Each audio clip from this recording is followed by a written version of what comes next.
Hello everyone! Happy Sunday and welcome to tonight's stream.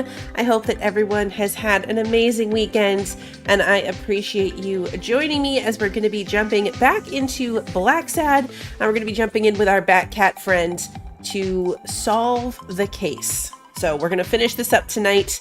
Not sure how long that's going to take. I know I have at least one beating left to go based on the achievements list, but we still... we kind of wrapped up a side bit, but we still are not really on the trail of the actual murderer, I feel like, if I remember correctly. So hopefully we'll get there tonight. That is the goal. We are going to play until we are done. Unless my internet decides not to cooperate, because I'm seeing a few little hiccups. So hopefully that smooths out. If it doesn't, we're adding a bonus stream to be able to finish this, because I want to see where it's going. But hopefully, knock on wood, no issues, and we'll be able to finish it tonight. Let me say hello to everybody, and then we will jump in. I'm not going to lie, I don't remember exactly what we were doing when we left off, but we'll click around and we'll figure it out. Let's see, Bill, Kevin, Christy, Marisol, Wander, Renegade, good to see you all. And Sarah, good to see you. Archer, welcome. John, good to see you. I think I got everybody. Did I say Archer? I think I did. Potential double hello to Archer just in case, because now I can't remember. Hey, Lily, good to see you. Oh, bummer on the housework. I almost said homework. Homework and housework, not the same thing. Not the same thing. It's from before my mother got sick when we moved here. I loved reading stories about pirates, so my father drew a treasure map for me.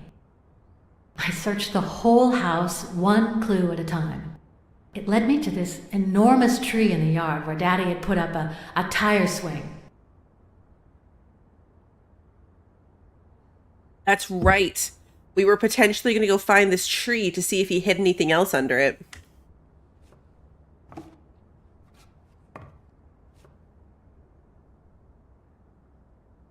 But they moved. Like, they moved to the city. Do we even know where to find this tree?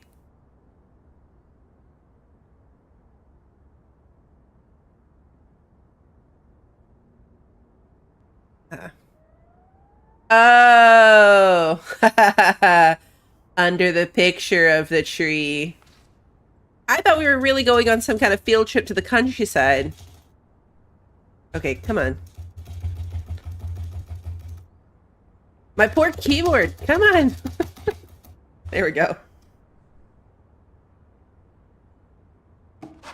Not gonna lie, not at all what I was imagining, but it makes more sense. I thought we were going to go out to the countryside, find the tree, dig up the ground. Bing bang! Hello, Smirnoff residents. You're dead! No, I got you with my lasso! Can you quiet down, kids? Dunn got killed for stirring the hornet's nest. And you confessed your crime! Kids, please. He'd been investigating athletes for months, including Helen Moore and Al Stone, among others. Dunn's notes aren't all that clear, and I'm not sure what he was after. But I'd say we're facing a widespread corruption case. Well, if you're right, that could be some dangerous evidence. Bring it here ASAP. Sure, but there's something important that I need to finish first.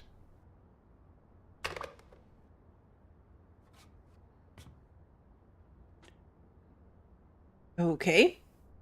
Side questing?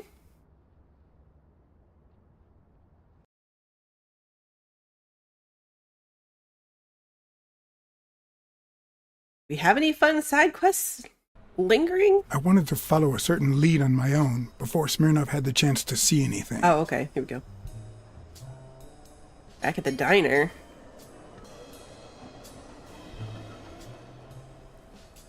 According to his notebook, Dunn had seen Craig Spano at Sam's diner just 4 days before his death.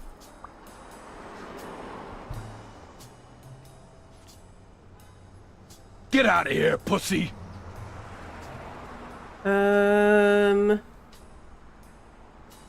I'm sorry about what happened to Mary. You're sorry? I'm the one who's sorry. You know what it's like to run this place alone? What the hell do you care, anyway? Beat it! It might have been easier to slap the information out of him. but I decided to trust in a universal truth. Everyone is guilty of something. You don't know who I am, right? Don't know and don't care. Come on, spit it out. Public health or consumer protection? Let's go public health. I'm John H. Blackmore, Public Health Inspector. Oh, yeah, right. There are some real freaks around here, so I have to be firm, you know? Have you eaten? Dinner's on the house. After you answer my questions. Sure, go ahead. Your call. Always at your disposal, Inspector. Ask away. Fear turned him soft and made him talk. Sure enough, Dunn had been there a few days back with a chimpanzee who matched Spano's description. Apparently, the guy still lived with his father. Dunn said he couldn't stay there a day more. For the time being, he would move into his place. Wait a minute. What does public health services have to do with that chimp? He died of food poisoning. I don't remember the chimp. I don't The remember chimp died Spano. of food poisoning, But wait, he didn't even eat. which is even worse.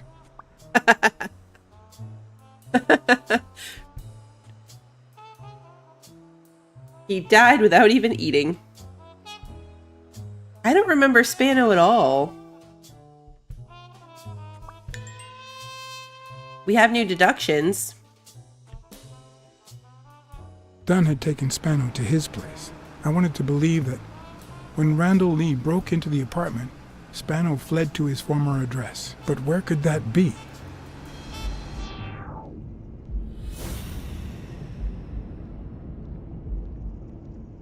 Oh. That's right. He's in the picture, or is that his dad in the picture? So Spano was an orphan who thought baseball was his only family.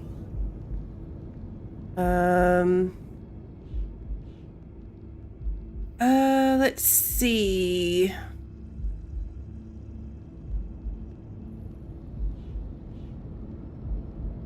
So maybe that with the living with his father, and then the biography was at the house. I gotcha. Spano lives in Greenwood. I don't know how we got that from the book, but okay.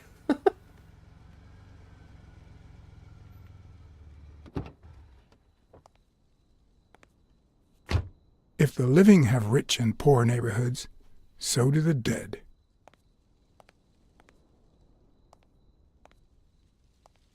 In the mid-19th century, Greenwood became the resting place to the city's most distinguished citizens.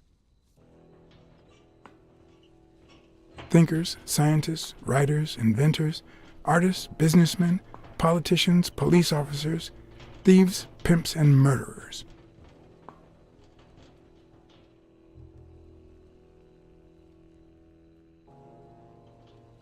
Here lie the bodies of the soulless minds that raised New York from the ground up. Now you know where to go to become somebody in the Big Apple. The graveyard?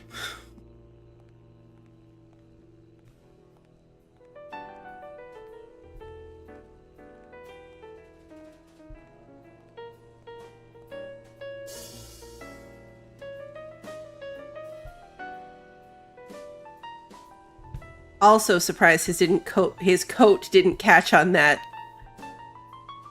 I agree.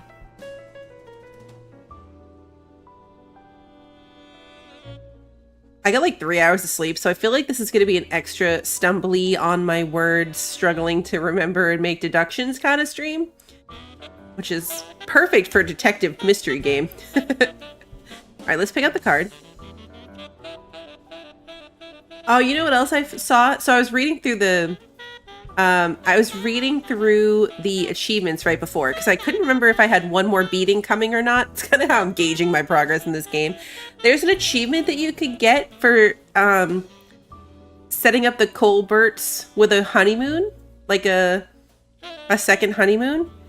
So I mean, obviously, if you remember from last time, we caused the death of Rhino Guy. We made him get murdered. But there's another ending to this, or another path that we could have taken that would have led to him, you know, making up with his wife and going on a second honeymoon. We took, like, the furthest away from that path. But I thought that was fun, that there was an achievement for that. There's 6 endings and a bunch of false endings. Like, you can actually finish the game as a bad detective. Like, there's false endings that you can come to. Again, based on the achievements. I thought that was pretty cool, too. The Duck Detective games are on sale right now. That is exciting.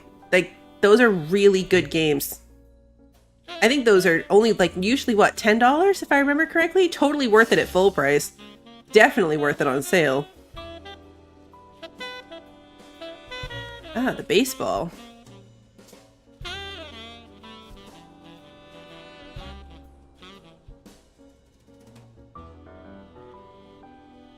A Celtic cross. Supposedly, the ring keeps the devil at bay by reflecting the sunlight. Really handy at this time of the day. Okay. Is this the grave we were even looking for?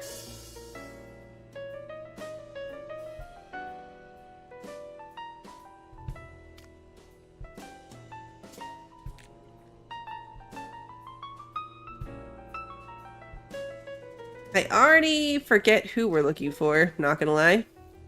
Not this person.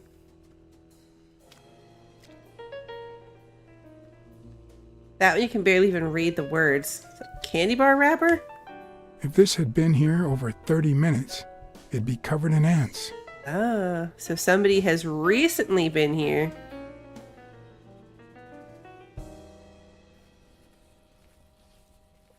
Still hot. Very recently.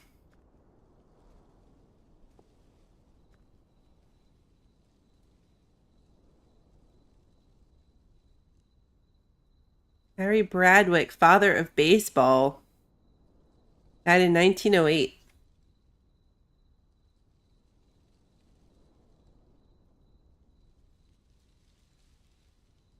Jenny Boots.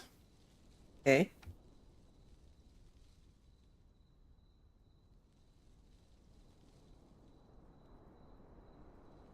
According to the book I found at Dunn's place, fans of the sport leave baseballs on Bradwick's tomb to pay their respects. It's strange that I don't see any. Maybe they're gone with the wind, or somebody claimed them as part of their inheritance. Interesting way of looking at that. Look up in the tree.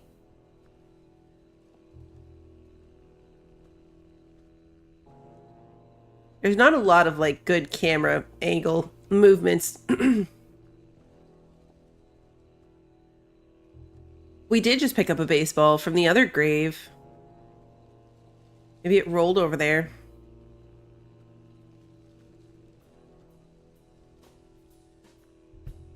Nope. I've never trusted angels. When they fall,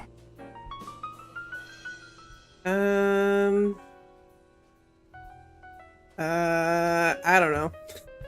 the world falls with them.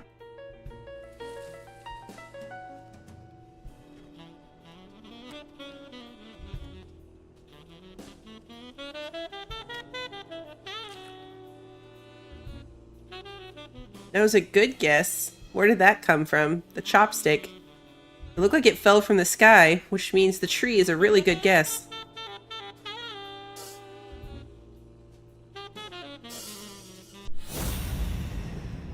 He's totally in the tree. You called it.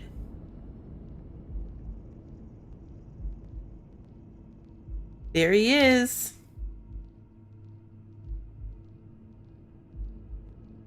Come on. I just gotta get, like, the angle on this thing just right.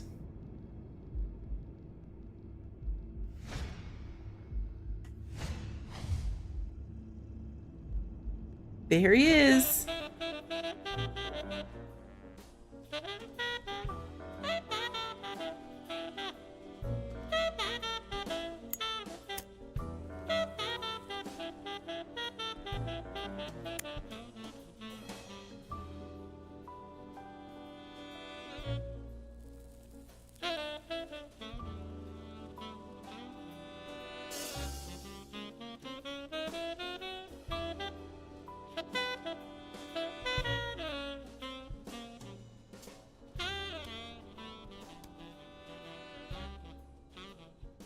Where did we get a glove?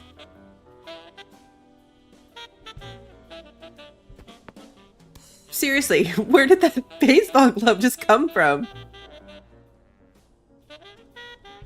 Have we had it since Joe Dunn's place? But I mean, like, we're not wearing the kind of outfit that would have hidden that. I've always been a New York Warriors fan, although to be honest, they're not what they used to be. Yep, they just haven't been the same without Craig Spano. I found a baseball glove at Joe Dunn's place. A glove signed by a great star. I couldn't believe my luck. Joe Dunn met with someone at the diner, close to his gym. Then he took that person to his house, so that he didn't have to live at the cemetery. I would have never guessed the person's identity.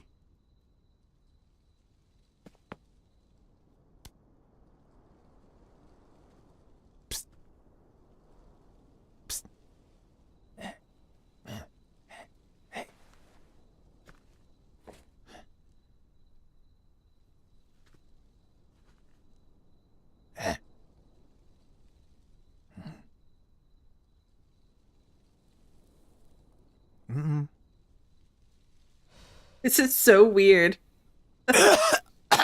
Marley's are the absolute worst.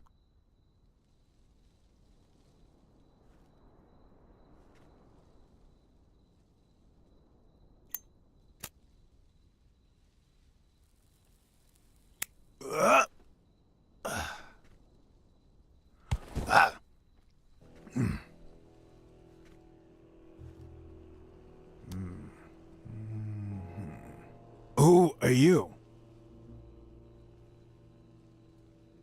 Ooh, do we go with FBI or private investigator? Let's go with private investigator.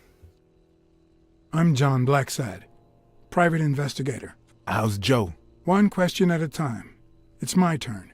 Oh, he doesn't know Joe's dead? Your turn.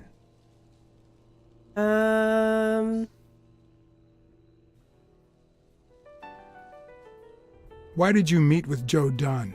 Because he was looking for me. He came here one morning, but I was too embarrassed to come down. Because he left a baseball with his initials on by the tombstone. Sam's Diner, tomorrow, 12:30 a.m. Because he knew they want to kill me. What did he want from you? And who wants to kill you? One question at a time.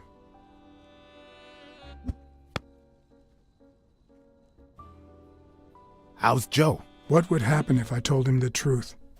Would he lose it? Could I take that chance?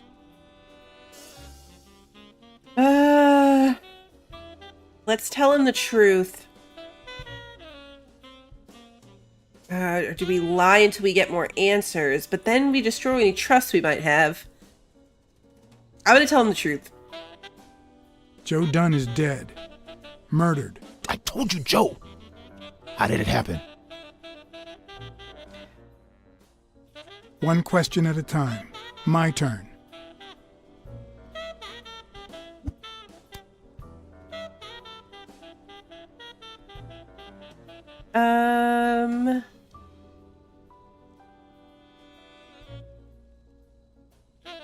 Why are you hiding here? Because I fear for my life. Because this is the only place where I feel safe. Because Dunn took me to his place, but the guy who ruined my career came to kill us both. Because it's the same bastard that had Joe killed. Our old friend, the surgeon. The surgeon? Oh, wait. The surgeon like the lizard doctor?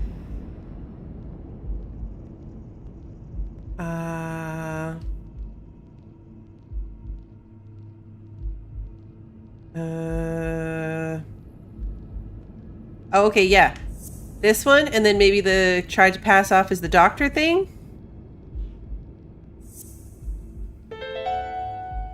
Yeah. Is Mitchell the surgeon? Is he the person behind all of this? That surgeon you mentioned, is he... My turn. Did you hear sturgeon as well, Wander? Because I also heard sturgeon the first time. I want to know And I was like, why there's I should fish? trust you.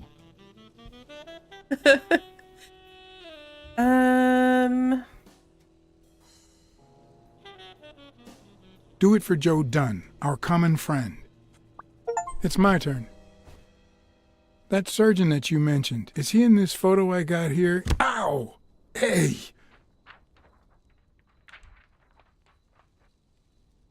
Why did he hit us in the head? Was that on purpose or was that an accident?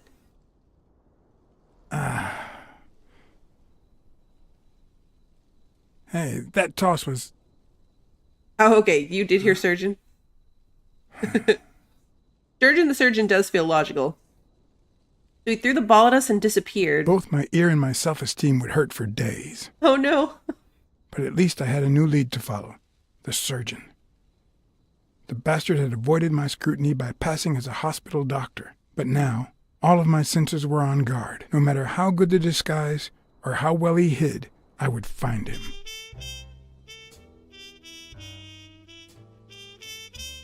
We have a couple other deductions, it looked like, so we just gotta get to a point where we're past, like, the... So cutscenes. what you're saying is, 1, there's a corruption scandal involving all kinds of athletes. 2, our puppet master is a surgeon named Mitchell, a man who happened to fight in the war with Dunn, right?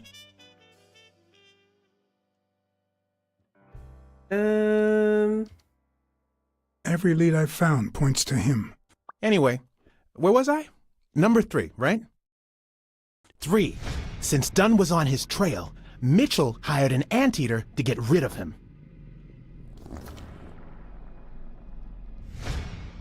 Then, since you were also shaking the wasp's nest, he went after you. But the anteater made a mistake, and Mitchell killed him to cover his own tracks. And, wait, 4. The key to all this lies with a common friend of Dunn's and Mitchell's, Craig Spenow. Do you really trust him? I don't trust anyone. I think he's telling the truth, and I think he spoke the truth. Those are I think he interesting didn't lie to us, variations. although he might not know the whole truth. 4. 5. Dunn was murdered 4 days after taking Speno to his house.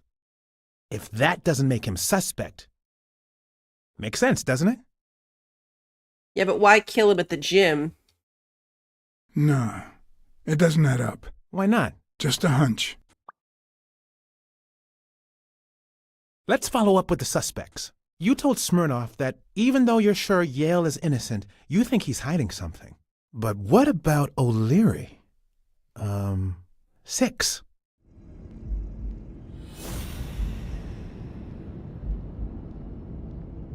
All right, let's see.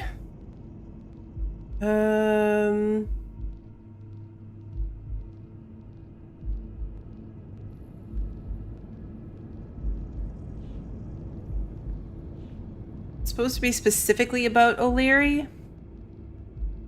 Hey, DJ, good to see you. Let's see.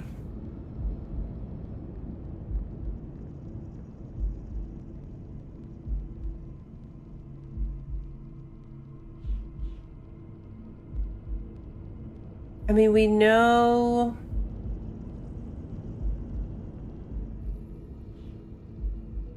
Yeah, we could do this one. He personally kills anyone who threatens him, but his shoe soles don't match. No. That one made sense, though.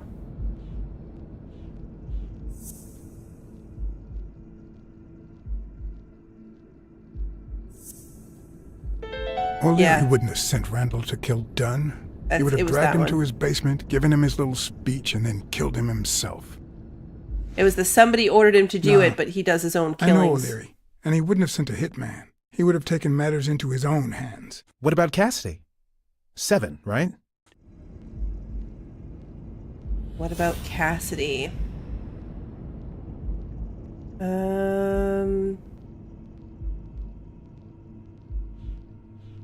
Cassidy acts recklessly by impulse, but the murder had to be carefully planned out. I think it's safe to rule out Cassidy as Dunn's murderer. He seems too impulsive to have planned such a Drive twisted safe, Wander. crime. Whoever planned the whole thing knew the suicide theory would fall through, so he manipulated the clues to incriminate Yale. Cassidy is too impulsive to pull off such an intricate plan. So, you're right. Mitchell is the one pulling the strings. And you know why? Because in novels, the murderer is always someone the detective knows from the beginning. Well, that could be the case in British novels. You know, where everyone in the mansion where the murder took place is a suspect. But this might just be an American whodunit, where the detective doesn't even meet the culprit until the last scene. You mean we still don't know who's pulling the strings? I didn't say that. How did it go with Helen Moore? I didn't get anything, even though it started out really well. I asked to interview her along with her boyfriend, Al Stone. Since I'm a big shot, they were happy to oblige. Hey, Crimson, good to see you. Perfect. Now, time for the interview. I'll go back and forth so you don't get bored. So, who goes first?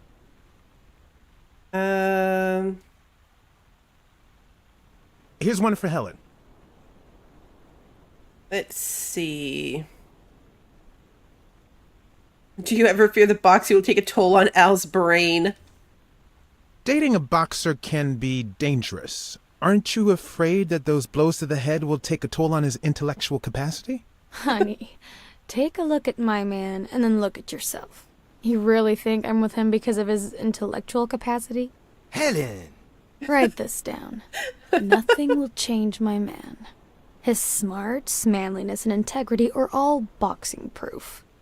Okay, now. Here's a question for Al. Let's see. What do you think about needing a manager to compete? Let's ask him about this.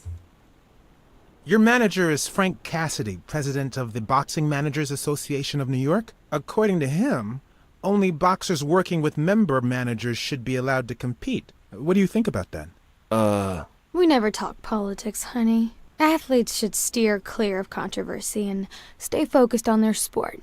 Don't you think? Yeah, that's right. Moving on. Here's one for both of you. Um, How did you meet? At the party organized by Des... Al, who threw the party doesn't matter one bit. What matters is that I saw you and you saw me. Our paths crossed and our lives were changed forever. Now what? Time for a picture. How should we pose? Show me your weapons. The fist against the racket.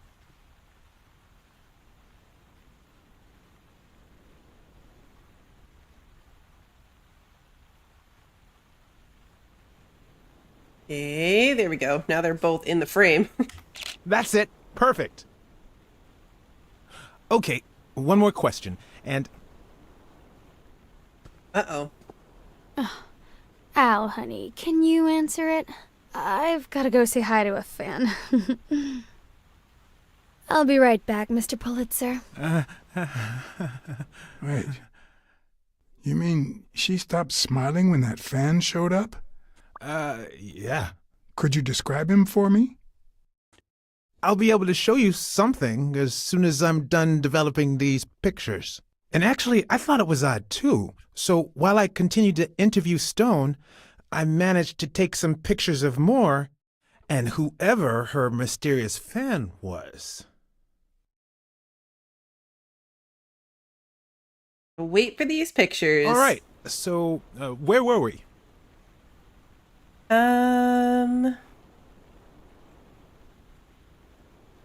In just 12 days, the contender will try to steal your belt. Any thoughts on your fight against Yale? Well, supposedly the odds are in my favor, but there's no such thing as a weak rival. And, you know, Bobby Yale might be young and going through a rough patch, but he's had an amazing streak, so I'll do my best.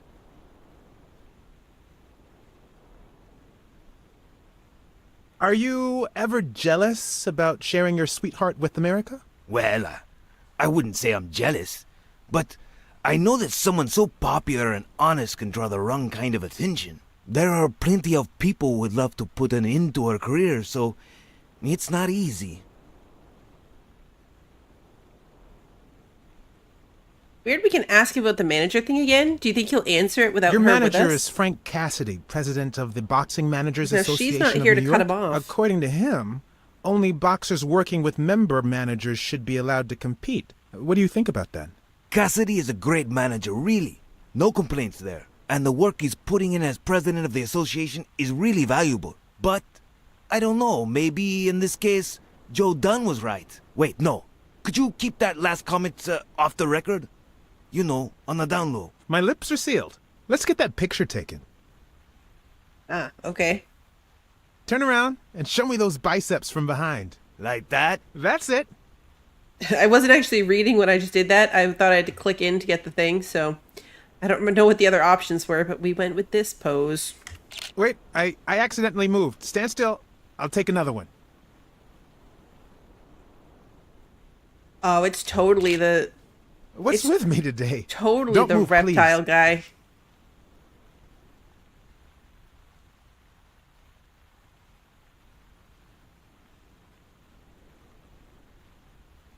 Now we got it.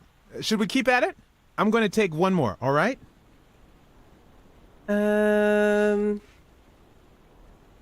Let's see what you think about this. Close your eyes and rest your chin on your fist. The boxing thinker. Like these? Exactly.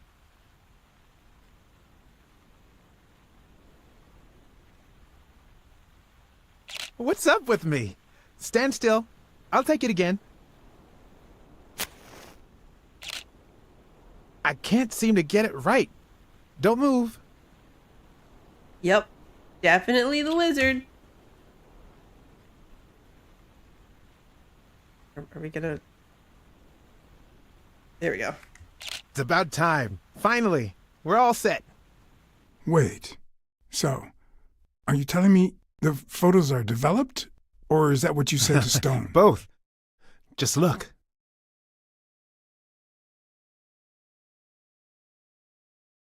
This is fun. That, like, it's actually the poses we picked. How much do you think each bicep weighs? A lot. But less than your tongue. You're hilarious. Who's that guy? I know he's not a fan. You should have seen her face when she saw him.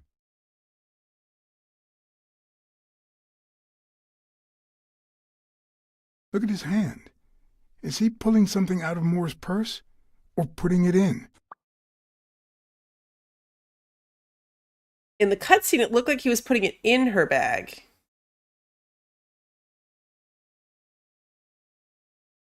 How the hell did you make them pose like that? They're lovers, not sworn enemies. I don't know. I was focused on my detective skills.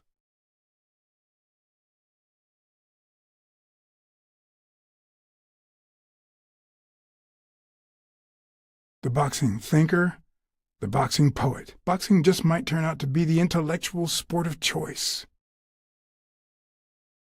I think she only smokes when she's nervous. What was making her nervous?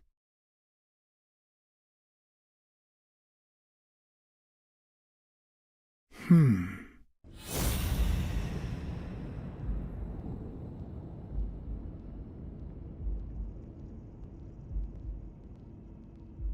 on. I've seen that matchbox before. Yes, that's that gambling place.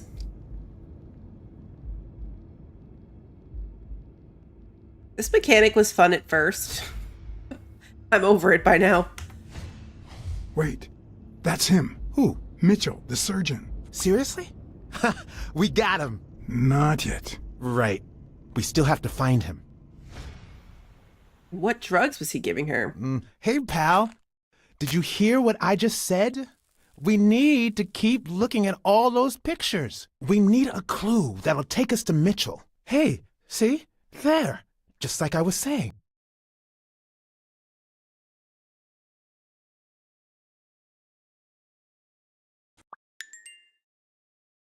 Another new deduction.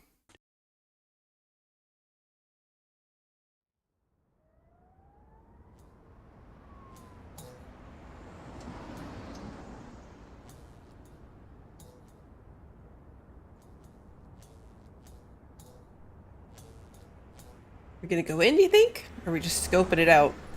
Brawls aren't even the worst part of my job. Sure, you may take a beating, but at least you get the chance to defend yourself. But when you're sitting in your car all night, there's no way out. He does have a pretty small car for stakeouts, too.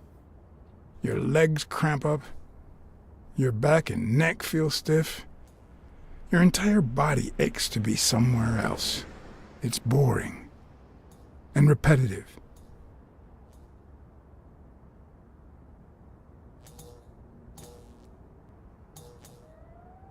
And not very subtle. I mean, he sticks out pretty well.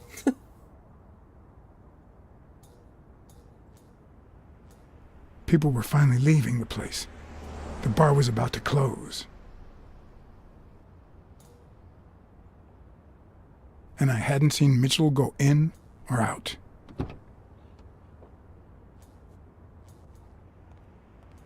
I had no choice.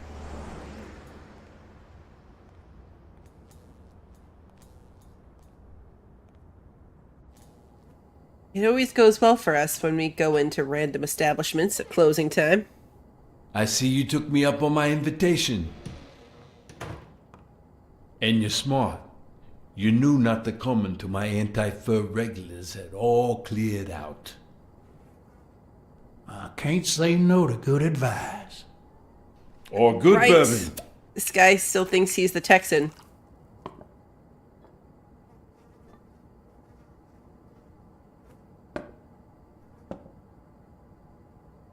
Here's looking at you, Mr.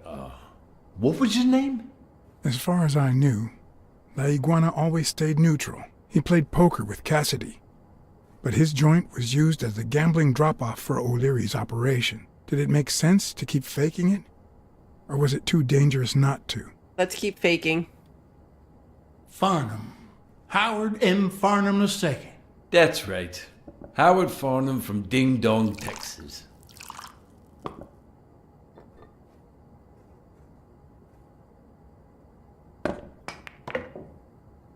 You're natural. That sure beats your poker game. This here's much easier. No cheating. You barely flinched when Cassidy decided to teach that ego a lesson. What do you want a fella to say? That was too flabbergasted. Between you and me, partner, this ain't my first showdown. We all got our own lethal barber.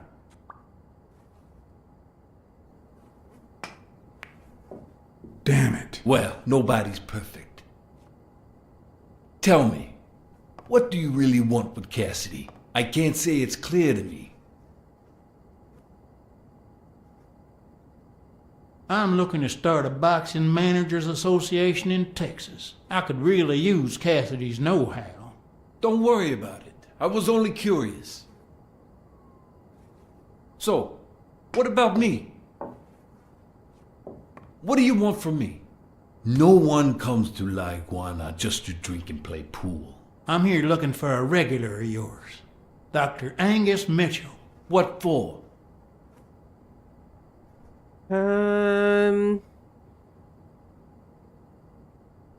We fought together during the war. I just wanted to say hi. Sure. Tell you what, I'll talk to Mitchell. Come back tomorrow night. You don't understand. I have to talk to him, or else. Or else what?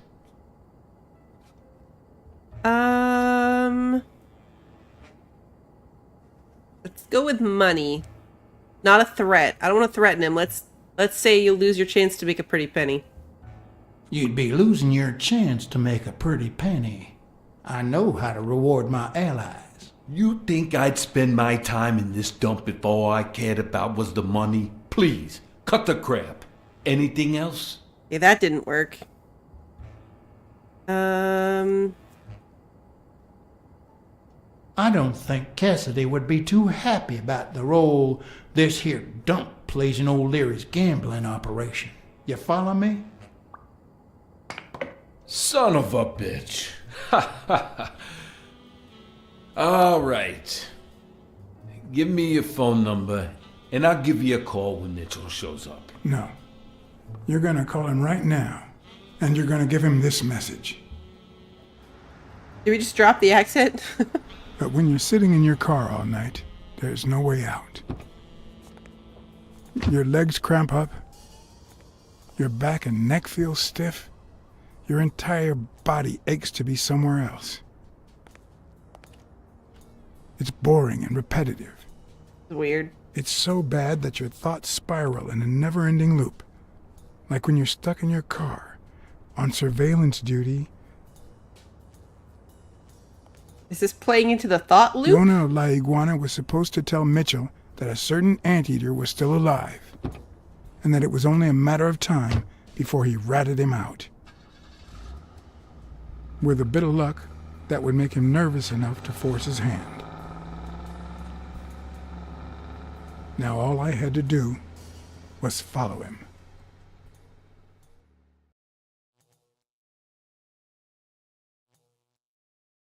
Interesting. Doesn't have the kind of car that I would think would be good for stakeouts and covert following of people. What do I know, though? It is the 50s.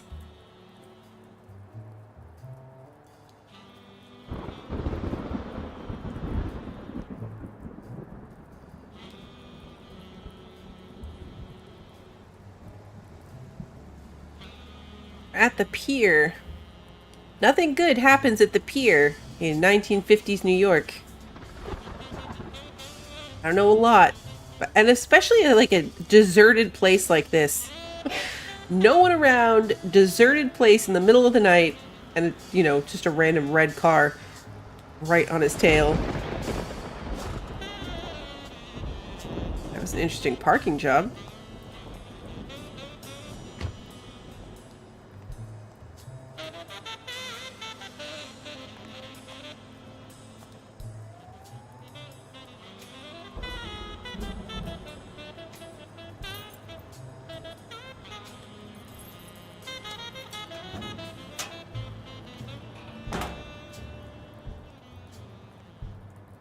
That's true. There's probably no good place at night.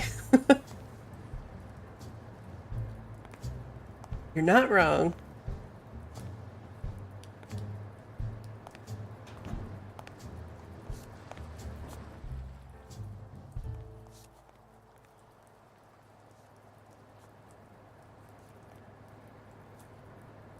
Okay, we've got a horse. Hell's horses.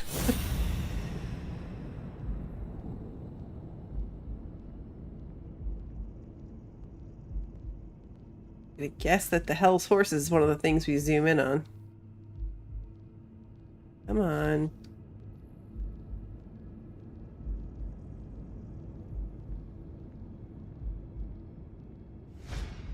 It's so finicky.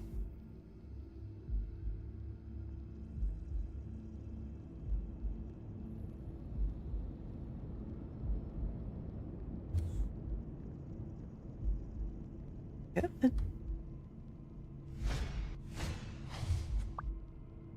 The horse standing guard at the warehouse is armed.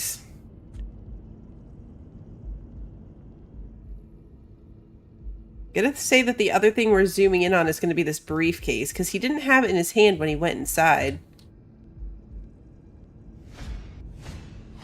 He went in without it. I wonder what's in it.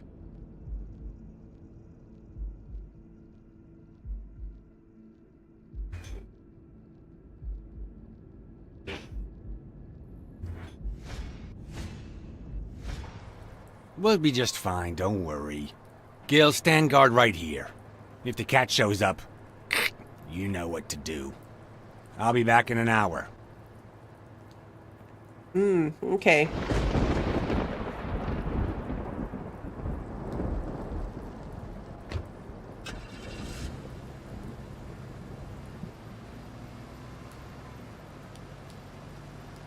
I have a feeling this situation is going to use more of my 9 lives.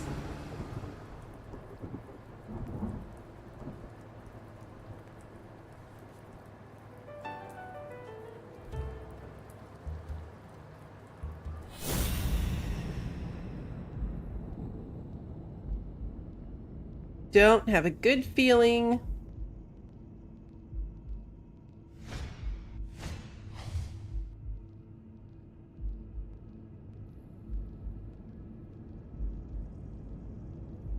We're just gonna zoom in and watch the gun? What's...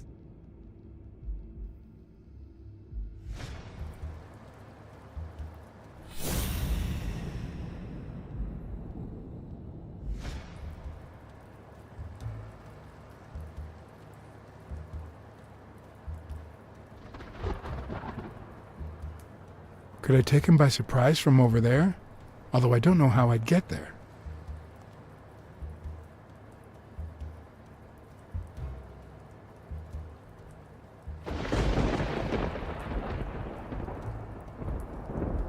We went all the way out and around the building, apparently. Okay.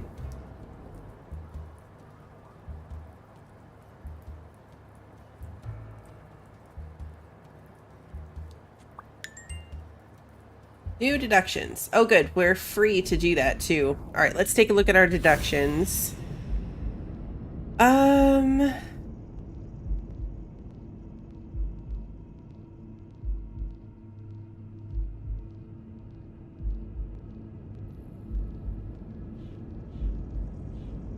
Let's see. We have 2 deductions. These are not very many clues.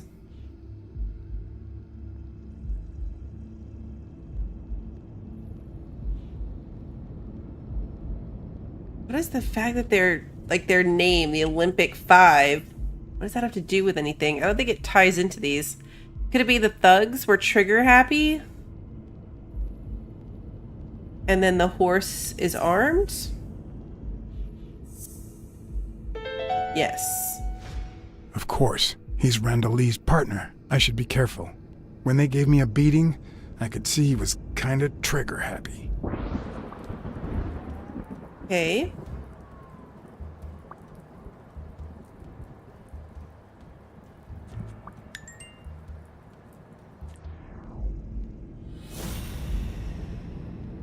We have one more.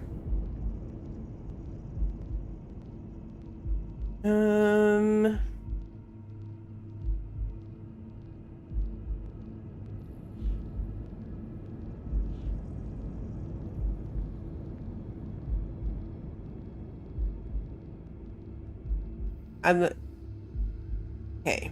O'Leary's shoes don't match. Yale is one of the untouchables. Cassidy's too impulsive. Yale's dad disappeared. Yale's souls don't match. O'Leary's wife is having an affair. Who is the guy passing for Yale's doctor? We already know that. Mary's been at Yale's place recently and then during the war.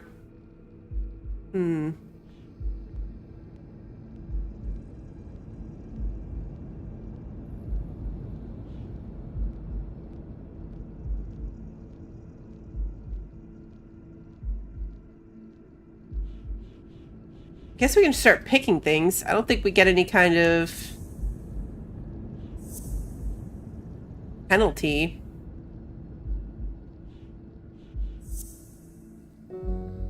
It's still, these two are connected. The untouchables thing and the dad disappearing thing are connected.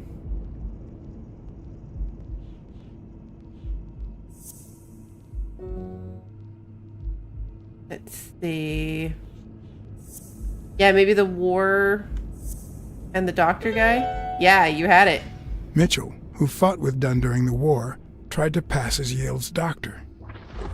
think to be fair, that one's been lingering there, so that was one that we could have and or should have found the answer to earlier. I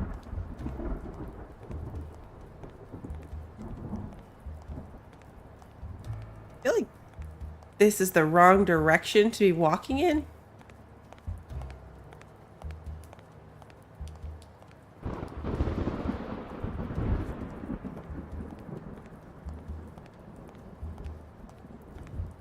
Yeah, definitely a dead end. Okay, back the other way.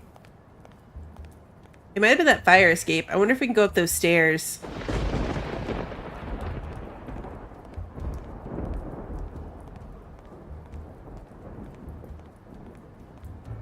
Yeah, it is odd that he pretended to be the doctor, especially since he didn't kill him.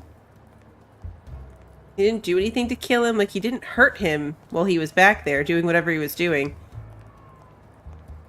So it is odd that he pretended to be a doctor just to get in there to see Yale, but he didn't do anything to him. Okay, so we cannot use these stairs. That's not it.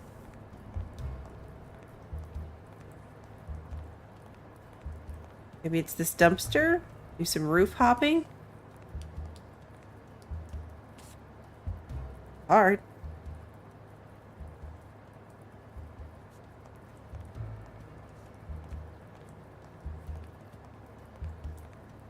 Still no.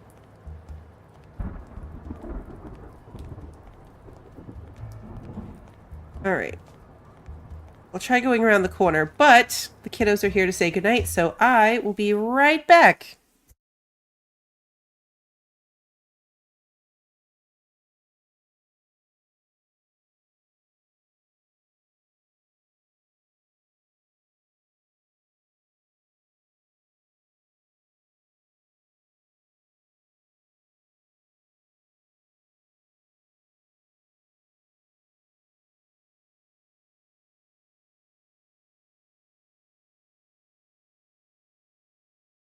Alright, I am back. Minnie Blue and Kiddo both say goodnight.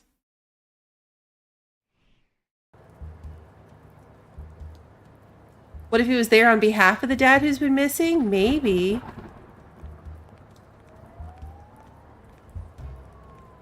I honestly thought, based on the initial perspective, that we were looking for a way to get up on the roof, but it doesn't seem like that's what we're doing. Or I just haven't been at the right angle.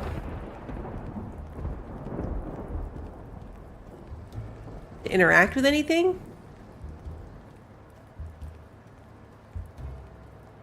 Because at this point, it feels like we're going to loop right back to the main entryway and be right back with the horse.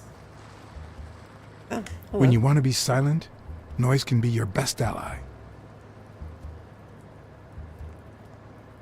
Okay. Do we need to make a distraction? Yeah, this is where we started.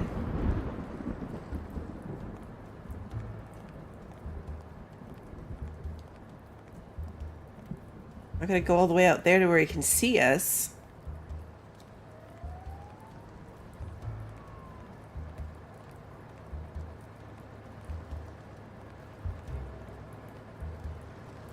So maybe the point is that we need to make noise on this side and then run around to the other side to actually go in?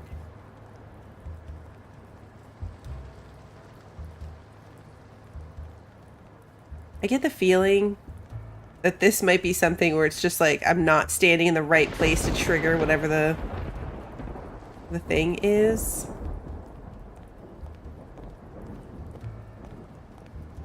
Go down the dock. Is this an opening of some sort?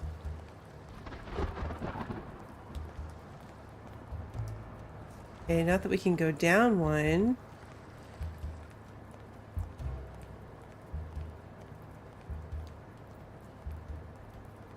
It's letting us walk really far.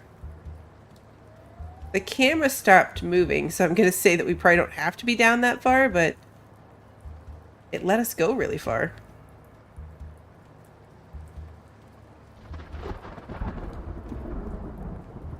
We left the camera behind.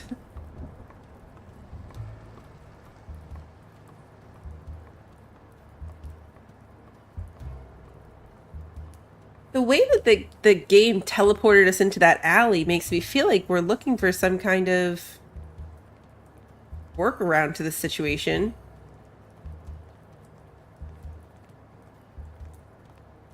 Like, if it was as simple as just walking up to the horse, we could have done that from where we were.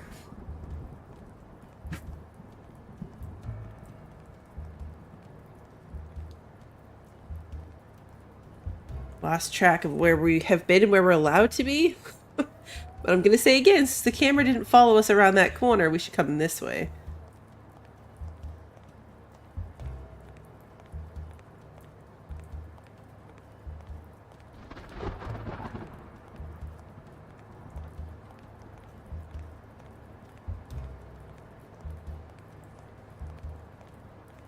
Alright, now we're back in that main alley, the original alley.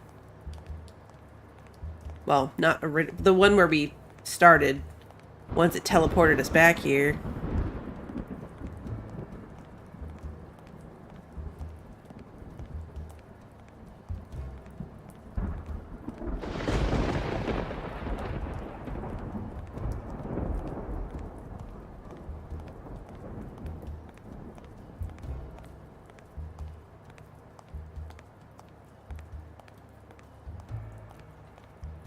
Dead ends.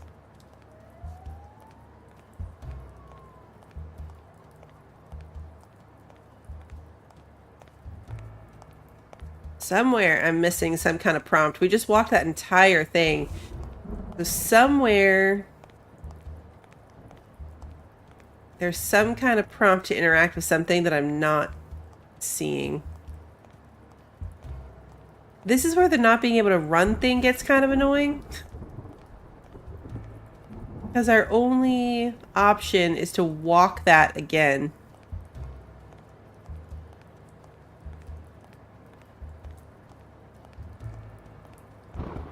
That garage bay door thing was the one where it said that being loud would help us.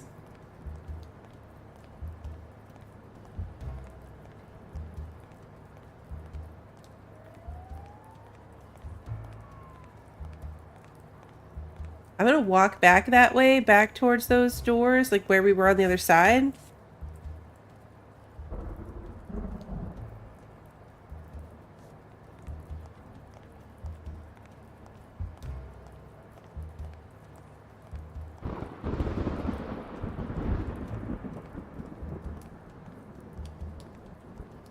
Because we can definitely, like, I think it's just an angle thing.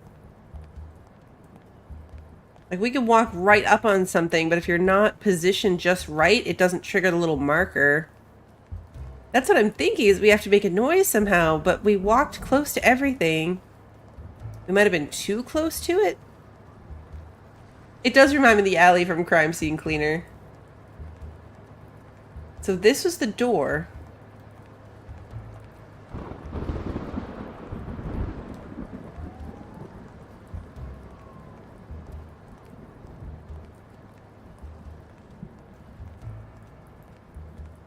We walk past this. We can. But now it's a dead end. Okay, so he didn't notice me.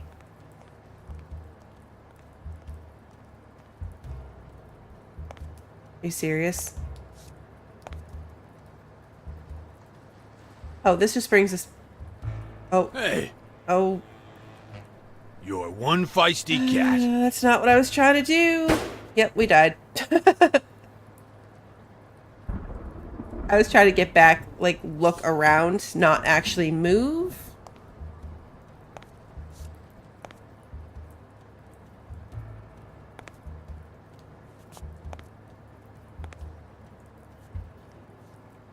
Smells like liberty and oil spills.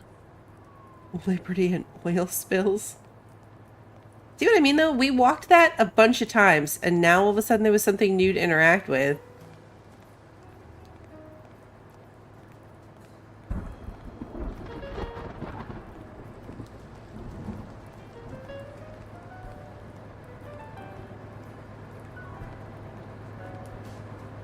We're missing something. Something's interactable.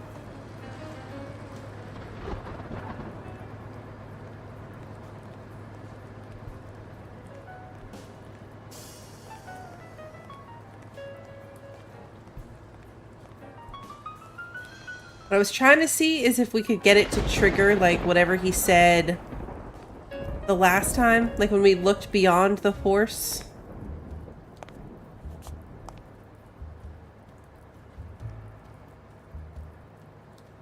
Yeah, but that's gone now, so that's not a thing anymore.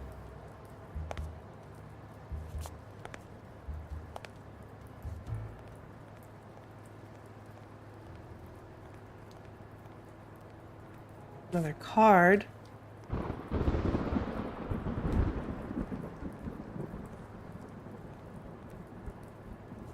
No, there's no inventory. I think he has like a magical story based one, like when we pulled that baseball glove out of our jacket? I don't know. But no, we can't actually, like, the only way we can interact is in the game is to find those little stars and then click on them. That's the only type of interaction we have. We can walk around and we can't even hardly move the camera. Like, this is the extent of the camera movement that I can do. The only interaction...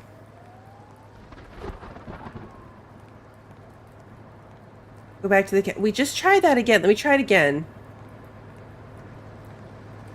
Because the first time we went to the right and we got that little thing about the roof and like how to get around to it. And that's when we got teleported to the other side. I was trying to trigger that dialogue again.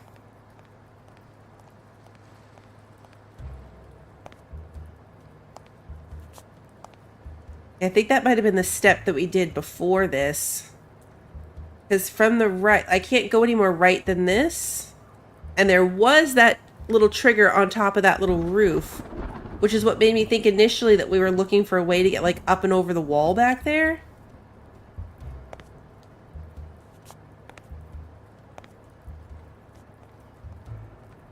Let's go back to the other side. There's got to be a reason that after we looked at that dialogue, after he said the thing about finding a way over, we ended up back on the other side. Of course, I also feel like there's a reason that when we go up to this garage door, it said something about making noise.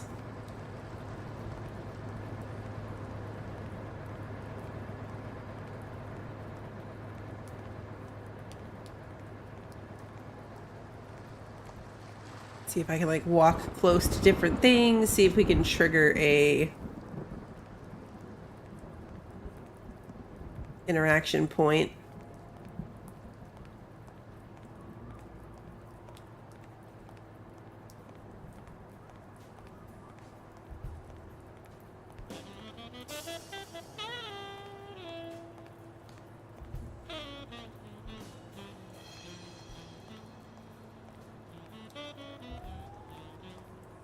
They're saying you might need to change the resolution.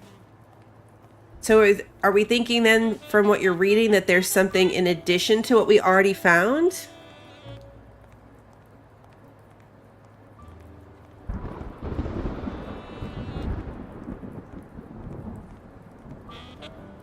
Coming from this angle is funny.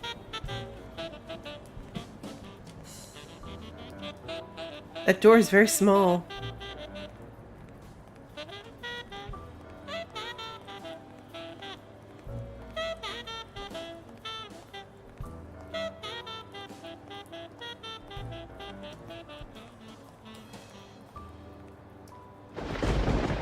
You see a ladder to the right of the horse. Yeah, because it was the ladder.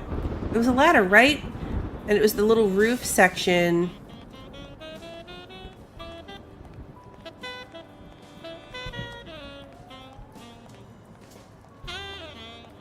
It's so bizarre that it pushes you back here then, if this has nothing to do with it. Let's go back. We can try fiddling with the resolution. Now I can't remember if we highlighted the ladder. Like, I remember seeing the ladder. I can't remember if we highlighted the ladder or if we highlighted the... if it was just the roof.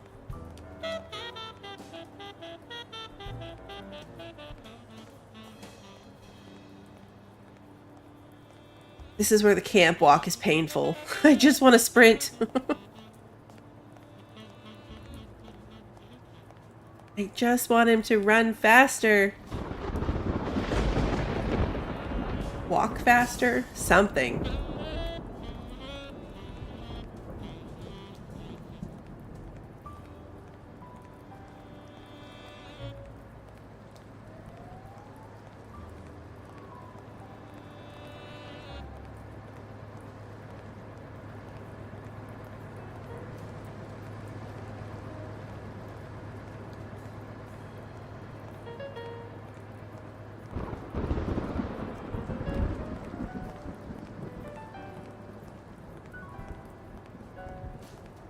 Back here.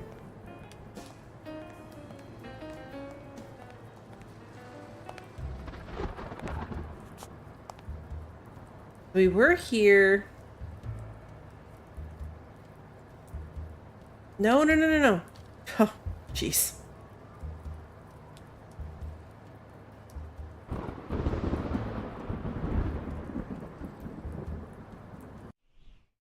Yeah, I mean, I don't see the ladder anymore. It looks like it's just the roof. You're saying people were changing their screen resolution?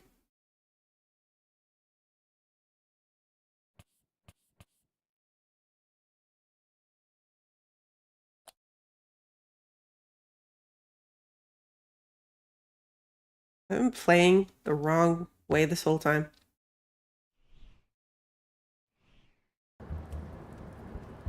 No, that's still the same.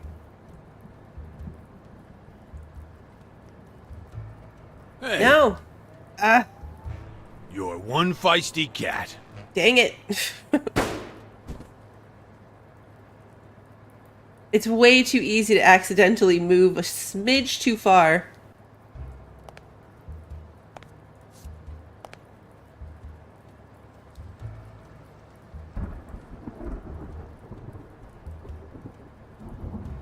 Yeah, even that.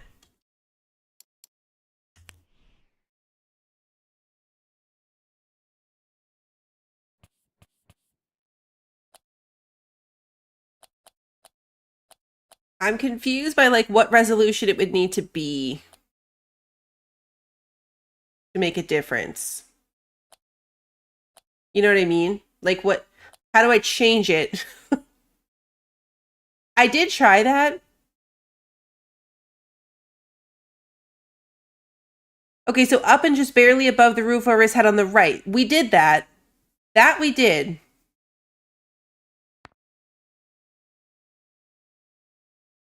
Let's just get out of here. Yeah. So that's what we did. We had a little trigger like right near the corner of that slanted roof. We did that. And then that's when we kind of cut like loading screened into that back alley. That's how we ended up in the back alley. And then I was expecting something back there to be interactable, but we didn't find anything to interact with. So we did do that. We did the slanted roof part.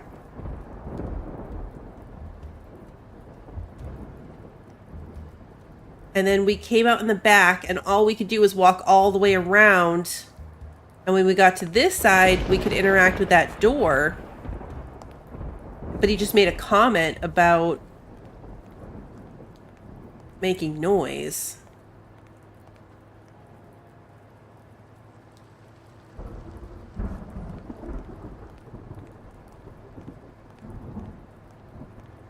Did we break it, do you think?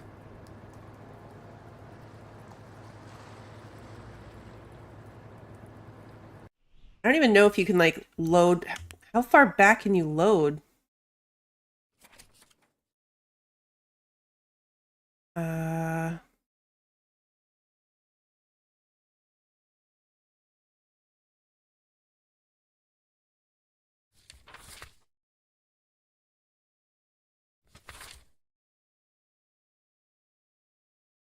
This is interesting. It becomes like the comic book of save files.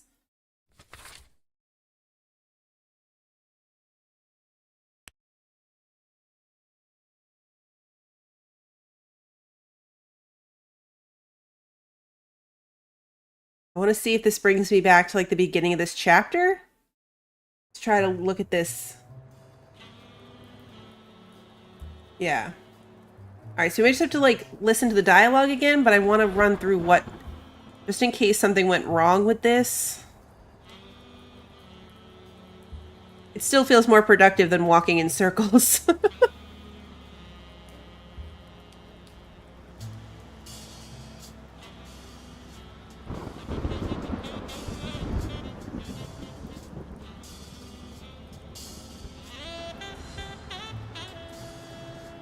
We'll get to watch his excellent parking job again. We'll have to make those deductions again.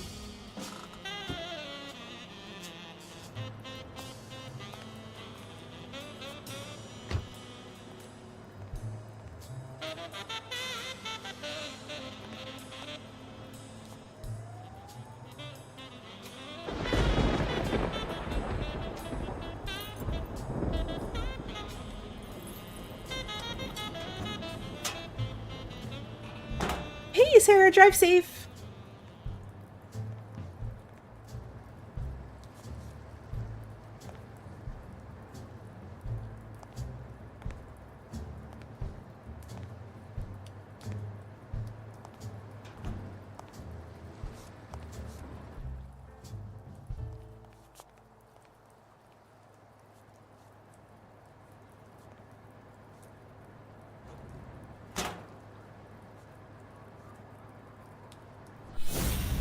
Okay, so we already know that it's going to be the back of the jacket.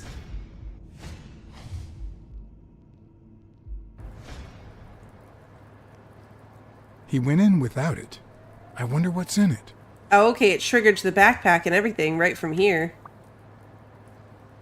He's armed.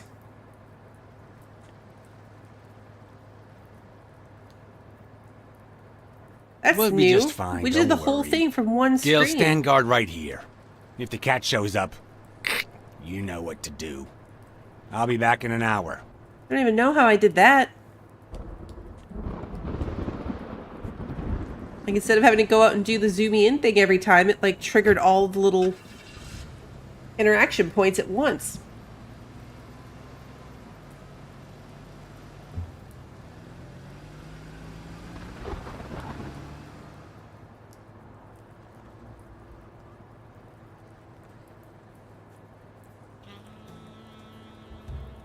Okay, so now here is where we get this, which we already did, I think. There's one more thing to zoom in on.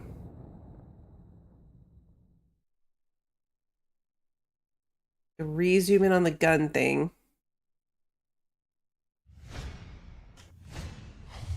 There's a workyard we can walk. Okay, we did that, but there was an interactable in there that I missed.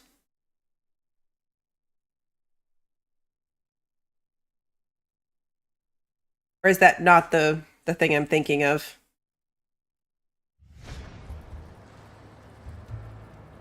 Okay, and this. Could I take him by surprise from over there? Although I don't know how I'd get there. That's where we saw the ladder, was during this like zoom out thing. There's a machine to climb into. Okay. And we kind of walked around that little mechanical section.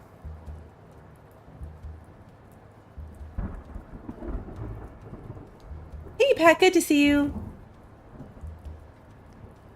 Thank you, Christy. I appreciate it. I think that's like my only kind of pet peeve about the game, is it's super easy to miss. Like, if you just don't hit the exact right positioning, you miss the thing. All right, so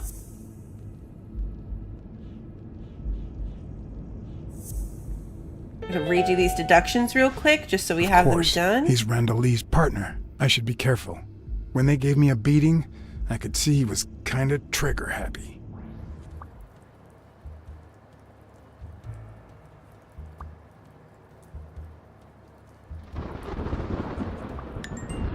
Okay. And then the other one was about the doctor, right? And then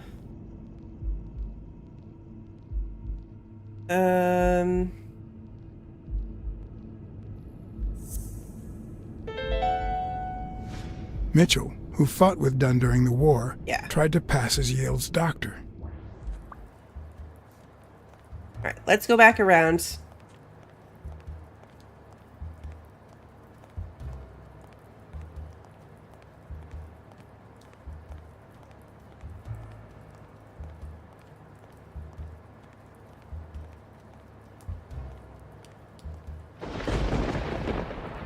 I would agree with that, Archer. It's a really good story.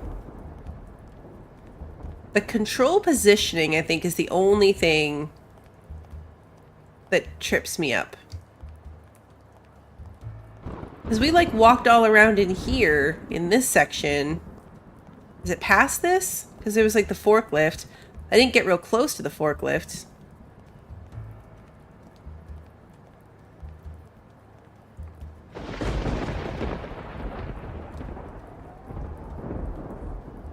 Yeah, there it is.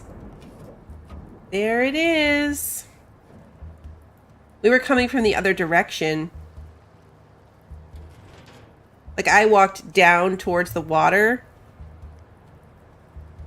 Okay, so WASD to control it. Got it. I walked down towards the water and then came back towards this, so we never actually...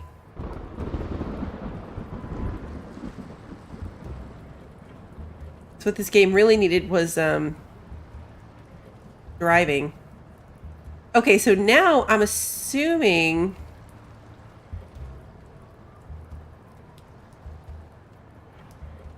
Well, we can't do anything with the...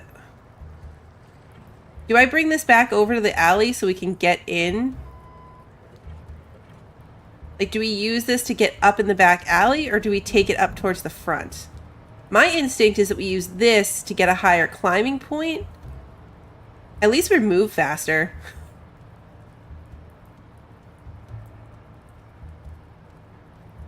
We're definitely not forklift certified.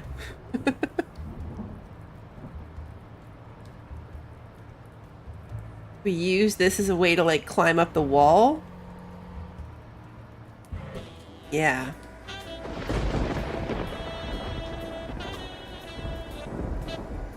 Yeah, I'll have to look at the Sherlock Holmes games, because this is fun.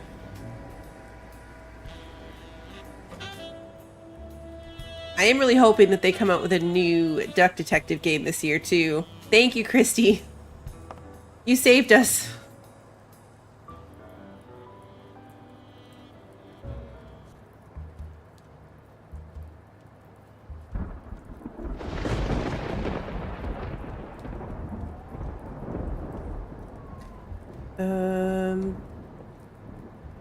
Yeah, we want him to be... No, don't climb back away.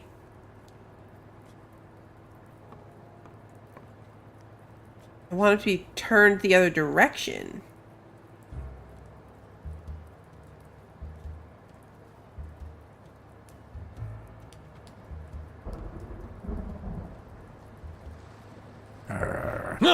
Oh no!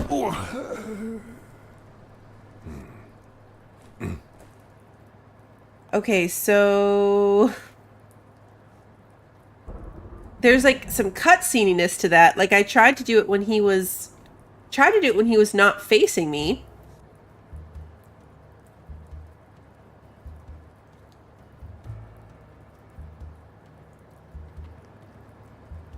But see, this is timed.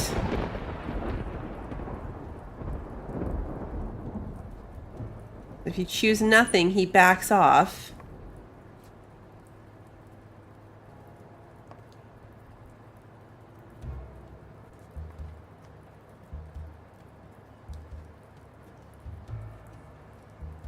There's a bit to this that you, like, just don't have control over, right? Like this, yeah. See, like, it becomes a cutscene. All right, so it's not that simple. It's not just jump on him. What am I missing now? Do you think it has anything to do with the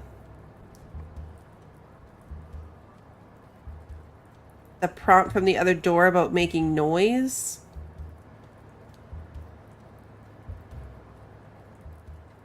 Because now I'm thinking we tried it twice. I don't think jumping on him is the right answer.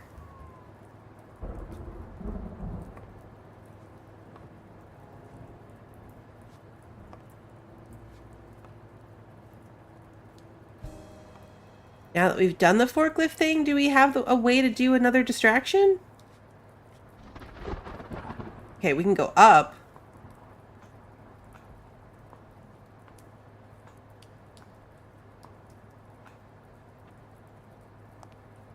Up works, potentially. Come on.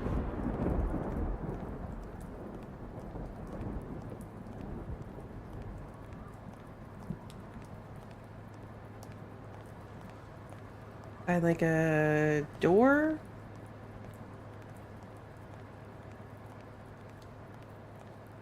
Window access?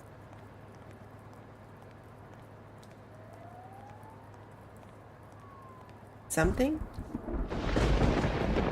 I did mess up a guy's face with an extinguisher once, but this kind is too heavy for my current needs.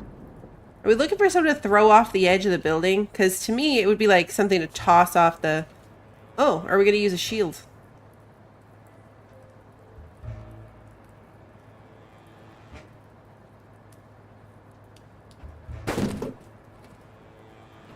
Okay. That's efficient.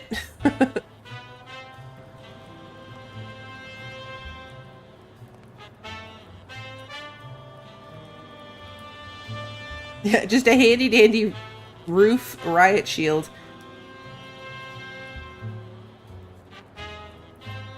I should have secured that weapon before we did anything else. Kicked it away, grabbed it, something.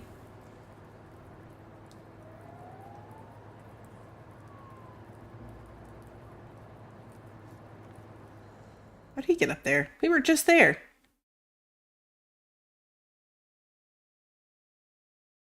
Where did he come from?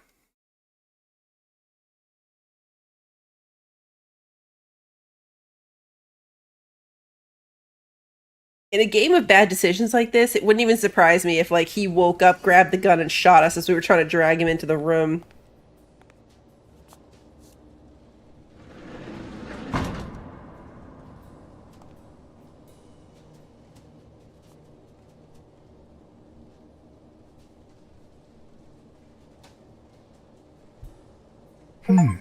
What does this place have to hide?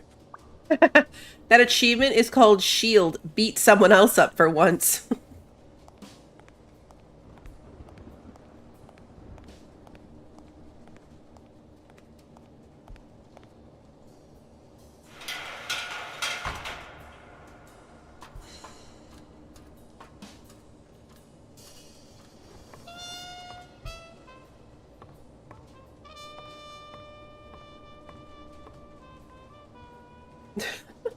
What a random spot for a totem pole. I believe in you, son. Oh, okay. There's an attic full of Indian objects in the port warehouse. It could be an Ojibwa totem pole, in which case, the top animal would be a crane. Okay.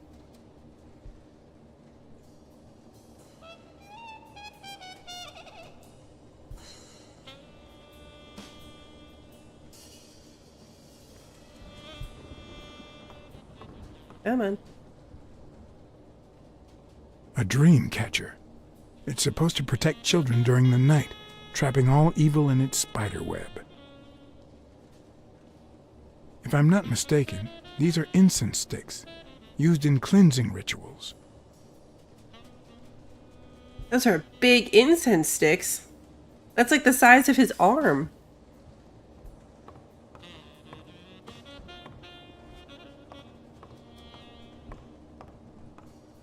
The attic full of Native American stuff is an actual clue that went into our deduction section.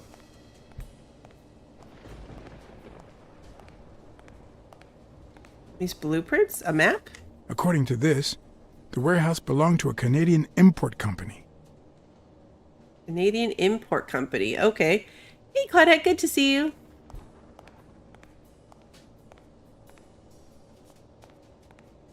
Canadian imports.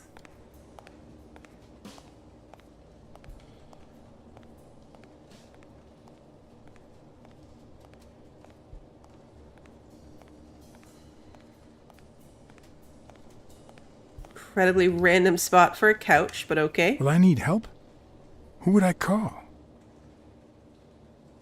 Do we need help?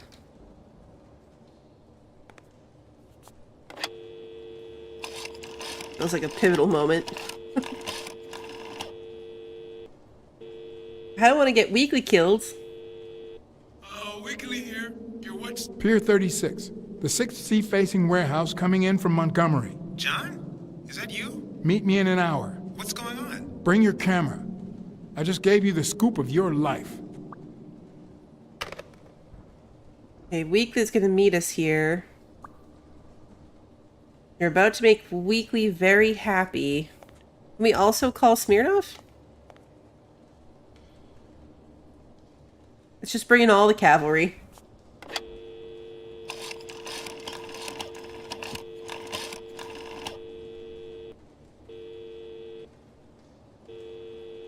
Smirnoff. Pier 36. Meet me in an hour. Blacksad. If you're coming from Montgomery, it's the 6th sea-facing warehouse. What's going on? And bring the cavalry.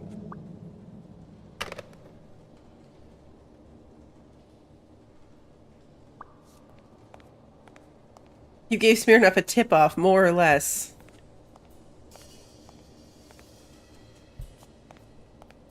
This section is giving me Fallout vibes. The panels and stuff.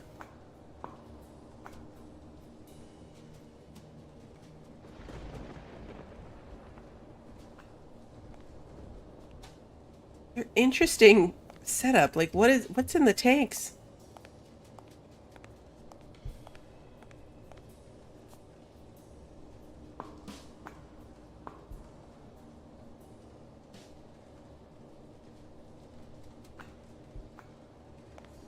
I know, it does seem like a bad idea to open whatever it is.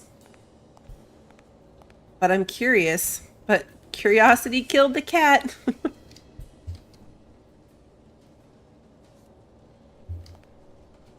Okay, can't go through there.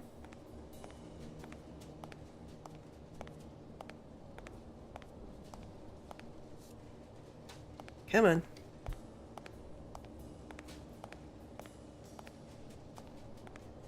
We can interact with all of them. I wonder if one of them works or just the same animation for all three. Okay, it's the same.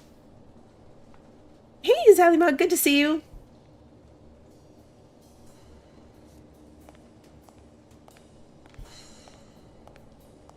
Wait, that had a different...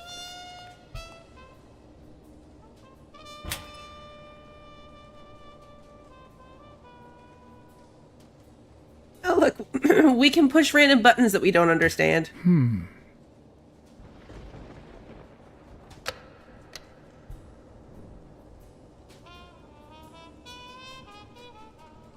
That takes a key.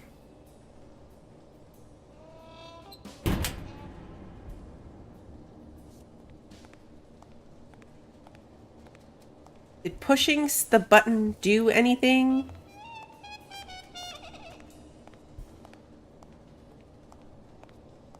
Oh, wait. Is that a key floating in the air? We see the key floating in the air. There's definitely a key floating right here.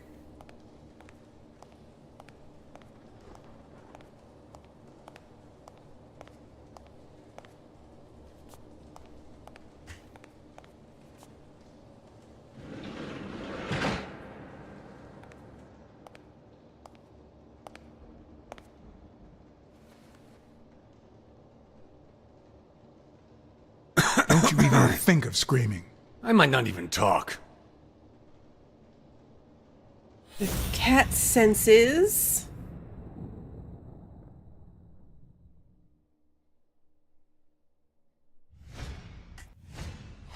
It looks like an arrowhead.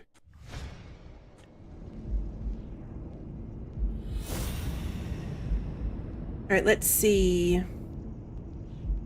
So the horse wears an arrowhead, and there's an attic full of objects in the warehouse. Everything seems to prove that Gil is a Native American, and I'm almost sure that the woman in the picture is his mother. Why is that relevant? Oh, because now we can use that. You know who'll always believe in you? Your mother. My mother never lost her faith in me. And I gave her plenty of reasons when I was a kid.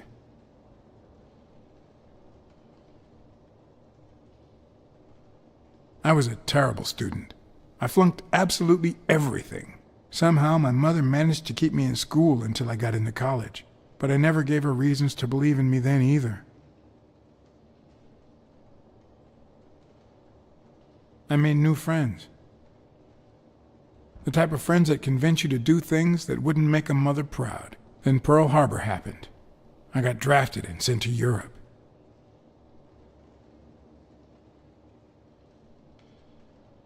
I never knew how to follow orders. They sent me back home with a dishonorable discharge. But when I got back, I was treated like a pariah, a veteran outcast who never should have come back in the first place. And yet, my mother never ceased to... Oh. I also fought in the war. That's where I met Mitchell. We managed to They soften used him me, through empathy. like many of my people. And then they just tossed us aside. The first time Mitchell offered me to do this, I told him to take a hike. I wanted to get my act together, but I ended up begging him. I thought he was going to spit on like us Mitchell. too. I don't like the things he makes me do. I don't like that German rat either. But what I like least of all is myself. I don't like what I did during the war, and I don't like what I'm doing now. German rat? Do you know what it's like to kill a friend for the sake of the mission? Huh. But my mother, she always thought I'd make amends and start anew.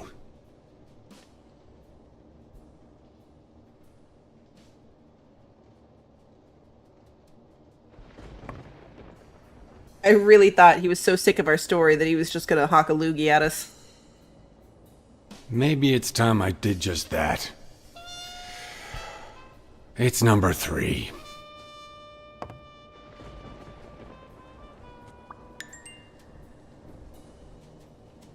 New deduction. Alright, let's see. Oh, a sniper killed Randall. And Gil had to kill a friend in order for the mission to succeed. And Gil works for him even though he hates him. And he's trigger happy? Ah, okay. What if it was Gil who killed his partner Randall Lee under Mitchell's orders?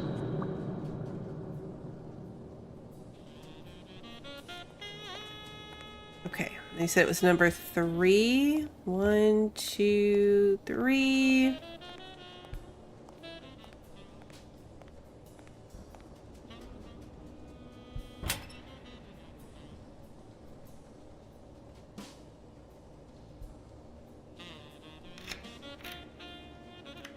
First the key, now the red button. Oh. Forgot to hit tab and switch to the button.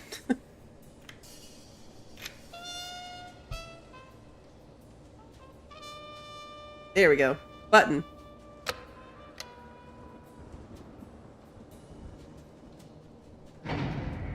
Whoa. Oh, that is not what I expected.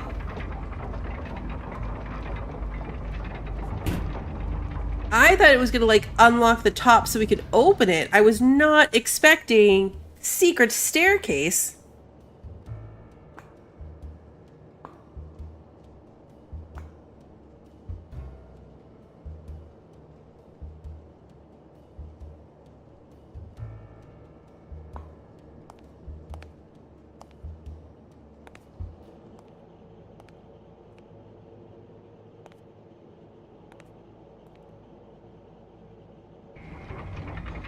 Oh, he's following us. Is he? I can't figure out if he's our friend or not. He was Dunn's friend, in theory.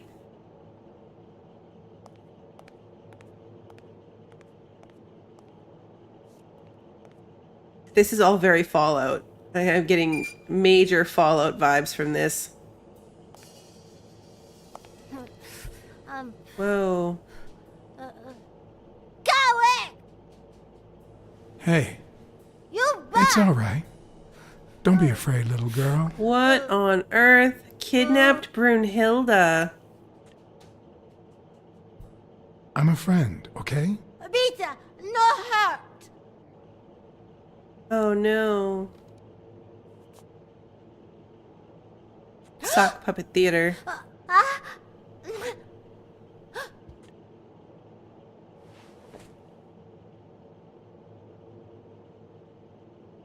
Maybe we can communicate with her via sock puppets? That we seem less intimidating?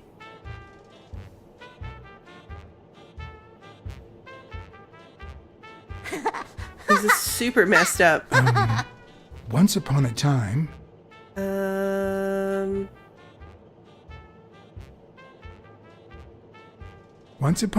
there was a beautiful princess called... Brunhilde!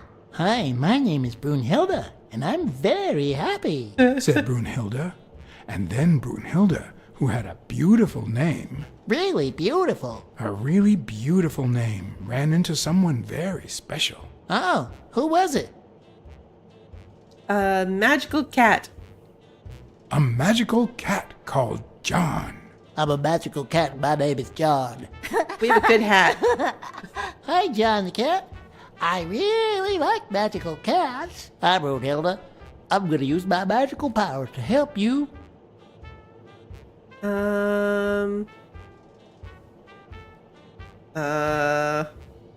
What's the right answer here? Let's go with baked pies. That seems not intimidating. Bake some delicious pies. I love pies. Which is your favorite? Wow, that's a very hard question. But John the cat, it's the easiest question in the world. Let me show you how easy it is. My favorite pie is... Weird the pumpkin doesn't... Oh, okay, pumpkin is a choice, but it's the coloring makes it seem like it's not an option. We're gonna go with apple pie. Apple! Whoa, where do we actually get a pie? Whoa, Brunhilde? That's exactly We what I didn't was scare about to her. say. We got an achievement for not scaring her.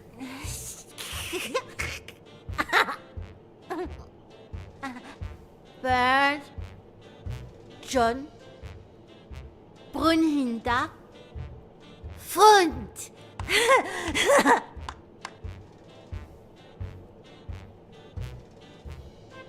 Do play?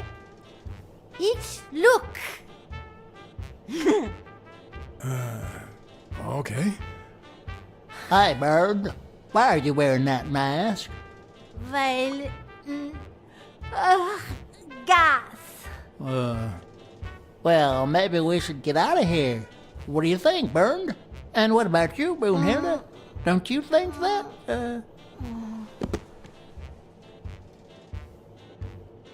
Uh-oh.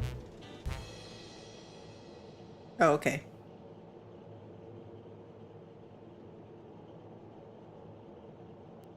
Act like a good dad.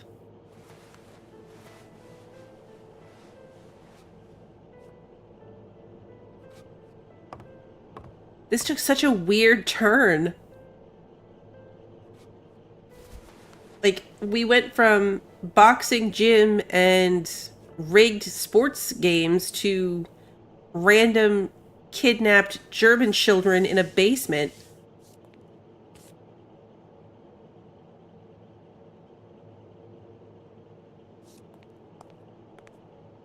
I don't know who the German is either. The first thing I heard of him was the horse referencing it.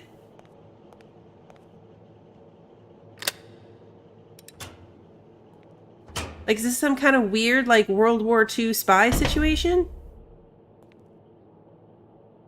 Because that's the war they were all fighting in.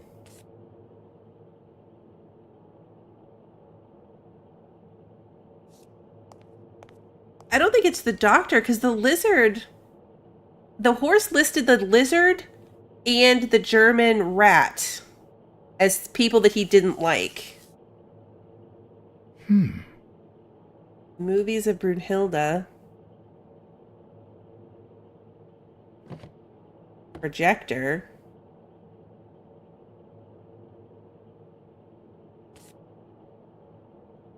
Yeah, I don't know if he meant rat literally or figuratively, but that's the first I'd heard reference of it.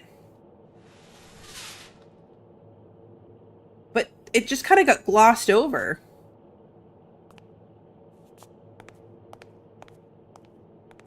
Can we actually, like, watch these movies? Yeah, here we go.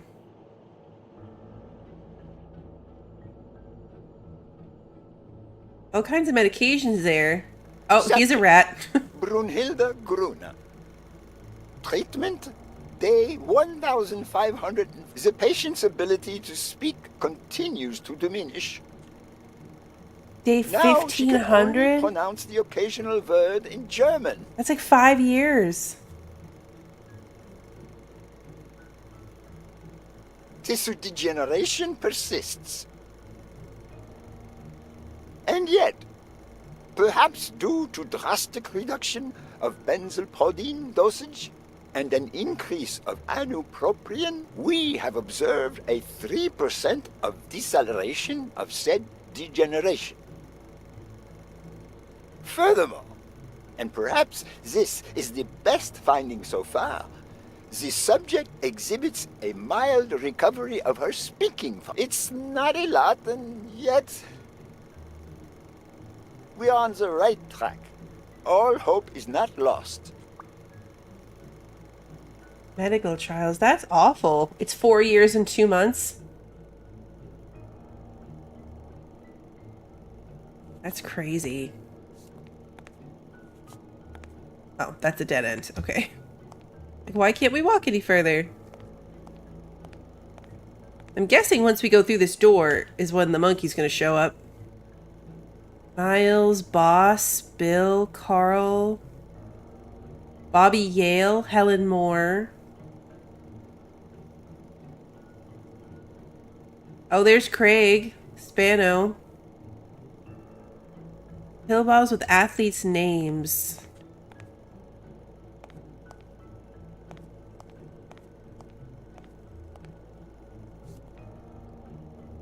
Highly flammable. Okay.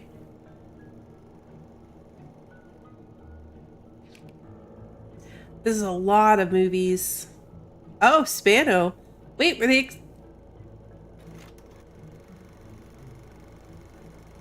Subject, Craig Spano. Treatment, Day 0. The subject is a veteran baseball player who has lost speed, strength, and agility due to the regular aging process. The patient refers intense pain on the right scapula, most likely caused by an old injury. The goals of our medical approach are twofold. To relieve pain caused by the prior injury so that the subject can play without symptoms, and to help the patient regain the physical condition lost in the aging process, thus allowing him to perform at elite levels. Treatment.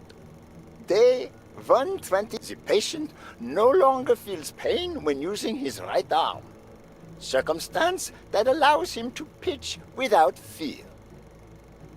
So far, the only side effect seems to be a slight euphoria experienced 3 hours after dosage, which subsides 4 hours later, taking the patient on an emotional roller coaster of sorts with bouts of mild trembling.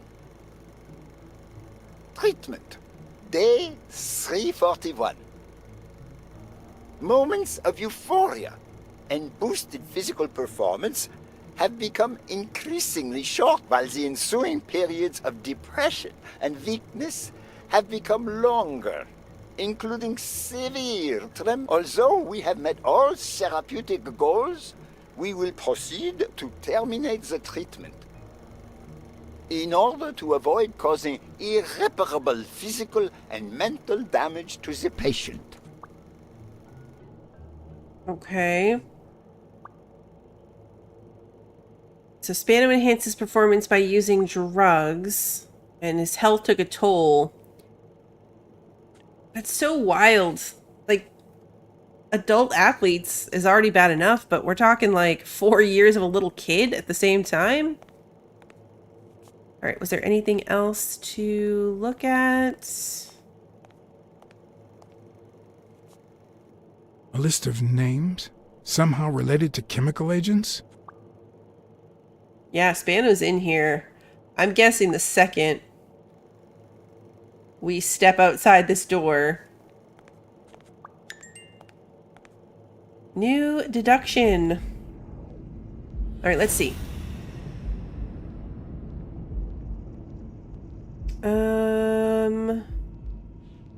A list of names that somehow relates to rare chemical compounds. There's bottles with athletes' names.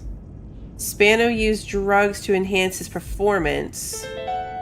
Yes. Mitchell is cashing in by selling drugs to enhance athletes' performances. Yeah, Bobby Yale was on the list.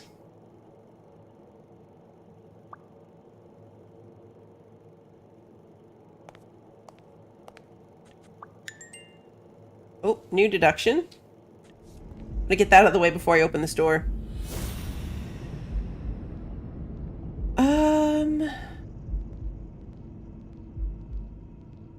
Let's see. Maybe this is the selling of drugs, but then the health took a toll after using the drugs? Yes. The worst part of Mitchell's scheme isn't that it's illegal or unethical. It's that he didn't even care about compromising the athlete's health. Yeah, they're dangerous meds. Brune's drugs have unwanted side effects on athletes. I wonder if that's... well, I wonder how long this has been going on. I keep wanting to tie everything back to Yale's dad being disappeared. Yep. Here it goes. Monkey time. Gil? You know you're not allowed down here. Oh no, rat time. Where's the monkey? You're not allowed. It's... You bastard! I should kill you right here, right now! I don't know. You don't know? I know you're testing drugs on that girl. Brunhilde? No, she's my daughter. Oh. She was born with a degenerative disease, a rare condition similar to the Engelmann syndrome. There are only 4 known cases like hers, and none of the patients reached the age of 5. But I couldn't give up. I continued to research and found something. It didn't make her better, but anyway, that same treatment used on healthy subjects seems to improve their stamina and their reflexes. It also seems to improve their pain threshold. Somehow, the Reich heard about my experiments and tried to recruit me to create super soldiers. Yes, that Reich. We're talking late 30s, Berlin. Wait. I escaped with Brunhilde and came to your country. But the American that would have been military 20 years also ago. Heard about me. I spent the entire war experimenting with drugs on soldiers. Some were highly effective, I must say. When the war was over, my experiments were discarded. I was forbidden all access to the drugs, and Brunhilde got worse. But then God sent me Angus Mitchell.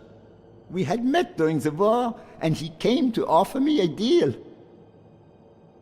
I would make drugs for athletes, and he would sell them. With my earnings, I could pay for Brunhilde's treatment. What else do you want me to say? Because this takes place in the 50s, so if they fled in the 30s, it's not a little girl. She's in her 20s.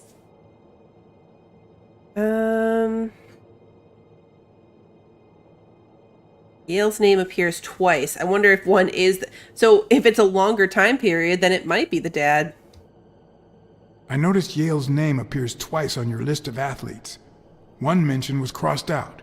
Why? I don't know. A couple of months ago, Mitchell told me to prepare pills suited to his profile. But a week ago, he told me to stop. And then 2 days ago, he asked me to make them again. About those pills. Okay.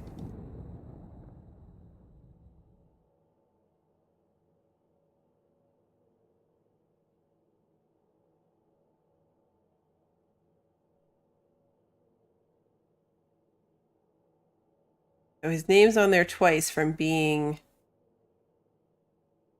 taken off of them and then put back on. There was a bottle there before. Oh. That was Spano's bottle, wasn't it?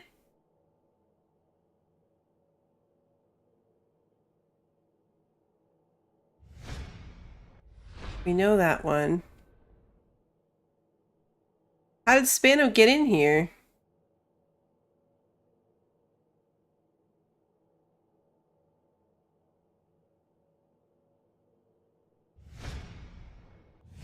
What is he looking at? Oh, take my 6th beating. That was a bit of a spoiler. The achievement popped up that I was taking my 6th beating before it actually happened. Don't dwell on it, Josh. You had to tell him the truth in order to protect Brunhilde. I would have done the same thing. Finish packing up your things and stop torturing yourself, okay? Thanks, Angus. I won't be long. Oh, honey. You like living here? Yeah, me too. But we have to go somewhere else, and it's all that bad cat's fault. Yes, sweetie. We're going to a new home now. A prettier one. And you'll be happier there. Now go with Papa, honey. Give him a kiss. Go on. Give him a kiss. Go on. I'm sorry about this, Josh, but we gave it our best, didn't we? Huh? What? Oh, he's gonna kill them. What do you mean, Angus? No. No. I wish it hadn't come to this. Angus, what's wrong? Goodbye, Josh. Oh no. Oh no.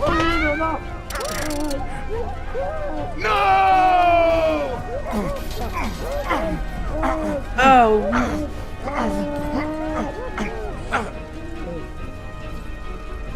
Okay. This is another one of those dark moments. I hope you're happy. This entire section. They were good people.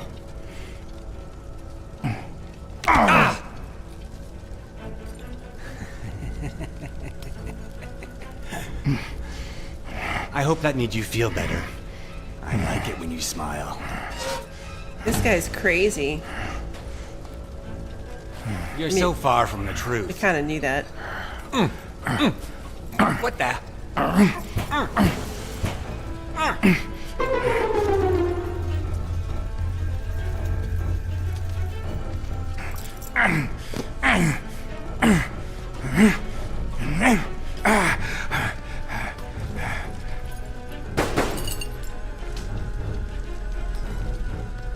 We're gonna burn. Uh-oh. I hit the wrong button. Dang it.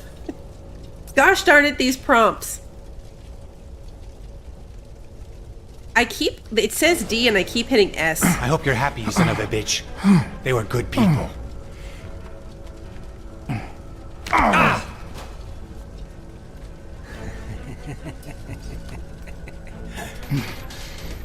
I hope that made you feel better. I like it when you smile. You're so far from the truth. What the?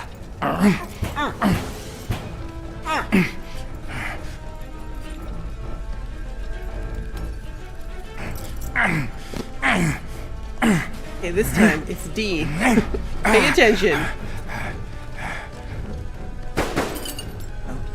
Nope, I'm ready. I'm ready for it.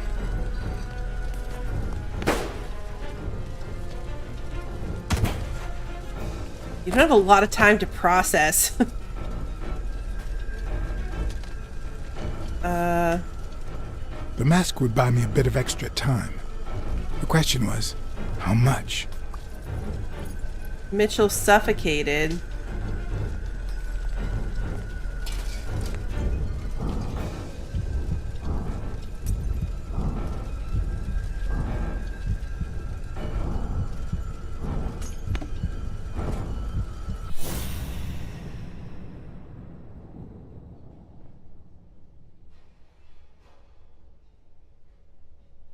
Spano just ran out that way. Where the heck was Spano this whole time?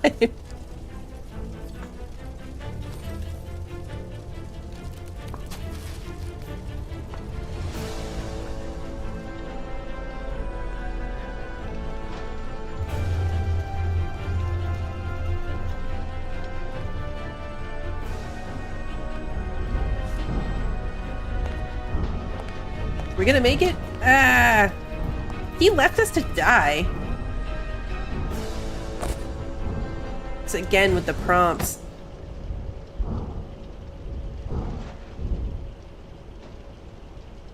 Apparently was not hitting my spacebar fast enough.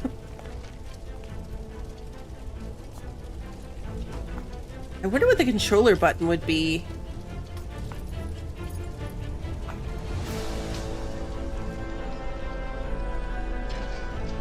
It's like, I am beating the heck out of my spacebar for this.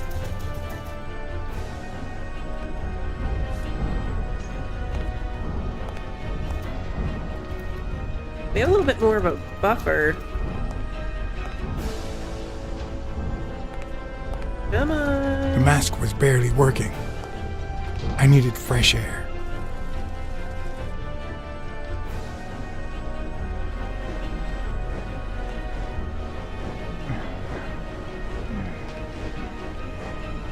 How did Spano manage this?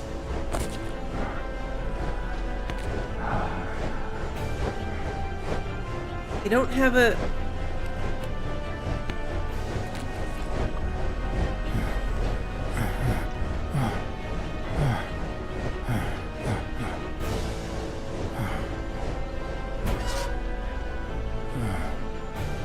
Oh good, he came back for us.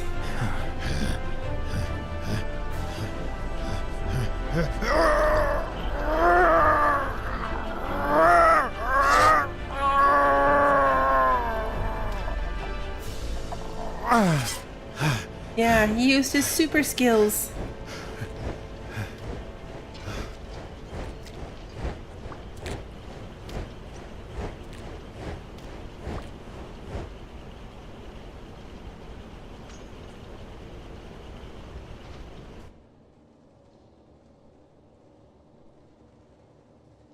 Okay, so Lizard Guy's dead.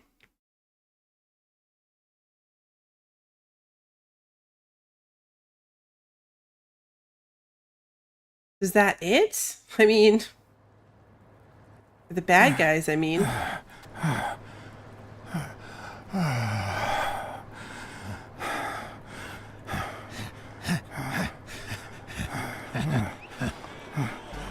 Craig Spano is back!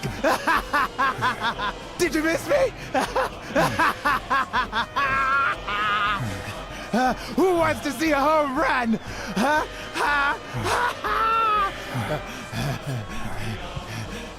Oh, he took the pills. Now you're gonna see. Bring it on! This is the euphoria part, I would assume. Let's go!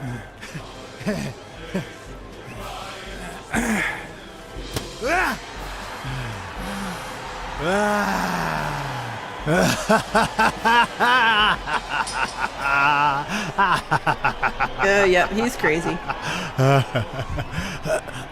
Yep, he's gonna die. It said it caused tachycardia.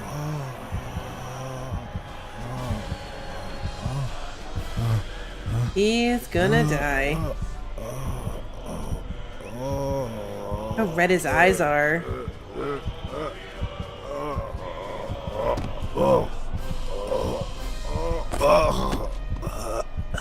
No, no.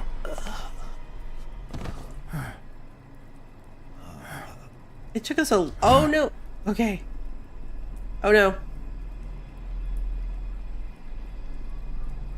Really bad at CPR.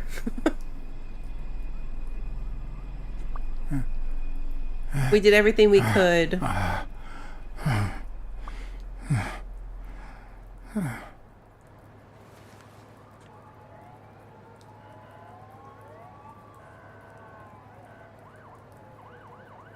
Oh, did they pull the rest of the bodies out?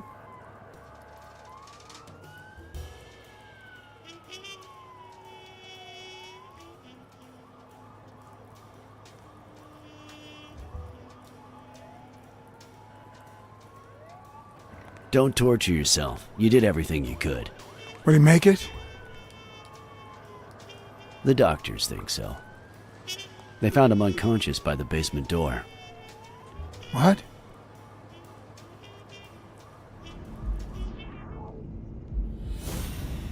Is unconscious by the basement door.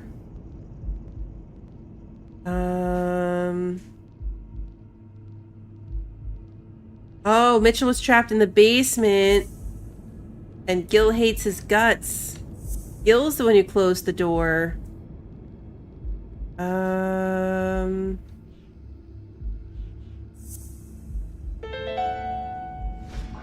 Could Gil have blocked the basement door from the outside to kill Mitchell? You think? That's a serious accusation. Are you sure, or is this just a theory of yours? It's just a theory. Let's hope we get the truth out of him. I mean, somebody locked it, and I thought it was... You think Gil was involved in the previous murders? What if it was Gil who killed his partner, Randall Lee, under Mitchell's orders? Another serious accusation. Are you sure? I mean, I don't want to be sure about anything. No, I'm not sure yet. But it very well could be the case. We're very wishy-washy. Wait, couldn't Mitchell be Randall Lee's murderer?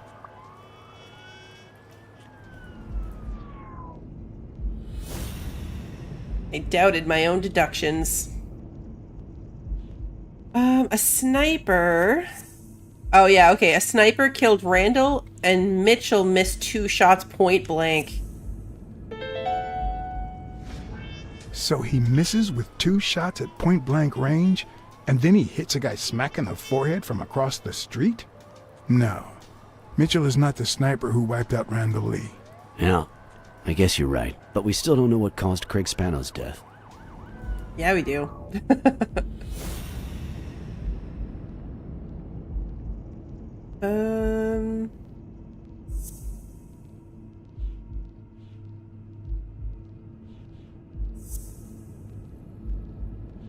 Okay, so the drugs were there. He took the drugs, he stopped the fan, he died soon after. There's no doubt about it. Spano took drugs from the lab, and they killed him. But if that were true, how many more athletes are in danger? And most importantly, who are they? Is Bobby Yale involved? I didn't see them all, but write down these names. Peter Lowe, Xavier Chains, Helen Moore, Bill Goldman, Miles Benton, Alexander Wood, Jacob Ziegler, and yes, Bobby Yale. Thanks. Saving lives for a change, huh? In any case, thanks for the call. I was starting to think you'd never trust the police again.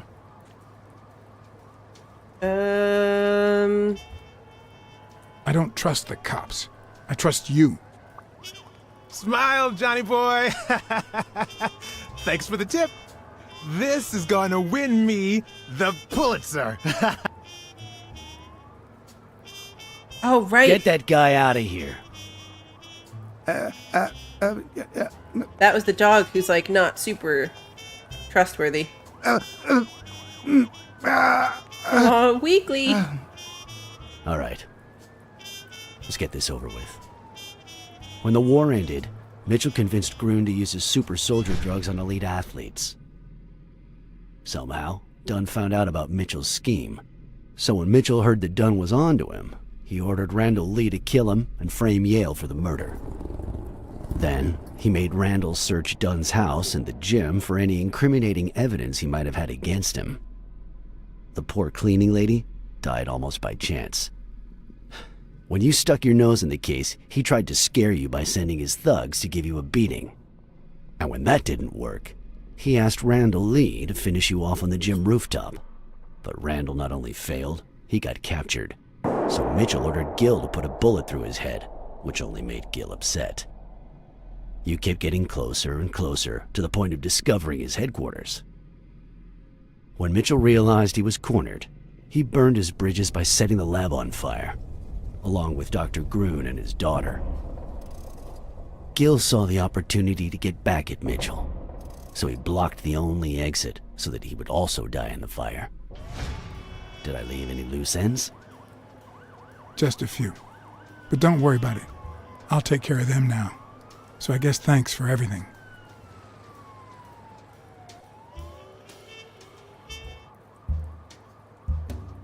Yeah, we feel guilty about Mary's death.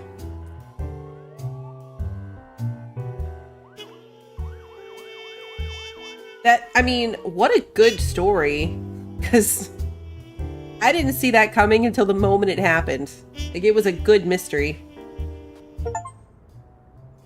In your classic noir films and novels, solving a case never amounts to a happy ending. The detective is always left with a sense of bitterness. A feeling that, before he took the case, the world was a better place. That he was a better person. Come on, now speed it out. Sometimes I just let my character get the best of me. What do you want from me? I told Stone what I knew. That he was going to let Yale win.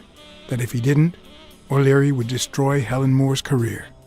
And that Moore was doomed either way. Or would be, as soon as America discovered her sweetheart was on drugs. I don't believe you. No way. Who sent you? Today? Nobody. And what if I did believe you? What would that change? If I don't do this for her, how could I ever look her in the eyes? How could we stay together? You think you'll stay together when you lose your title and they accuse her of doping? At least I know I tried. I know your record. Your rise to the top is clean. Free of both O'Leary's and drugs. God. You might just be one of the only honest athletes I've met recently. Please don't let them change that. Is it all about being professional to you?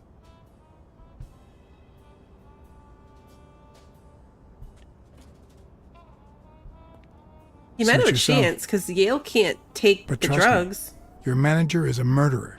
Get as far away from him as possible. Hey, Blacksad. I'll think about it.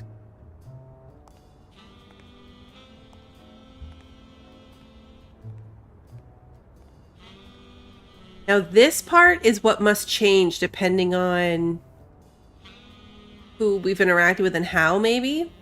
Like, I wonder if we'd go talk to Rhino Dude if Rhino Dude wasn't dead. And maybe Mary could have lived if we hadn't told her to go back to work? I wonder if I assume we gotta loop back to Dunn's family, right? They're the ones who hired us to get paid.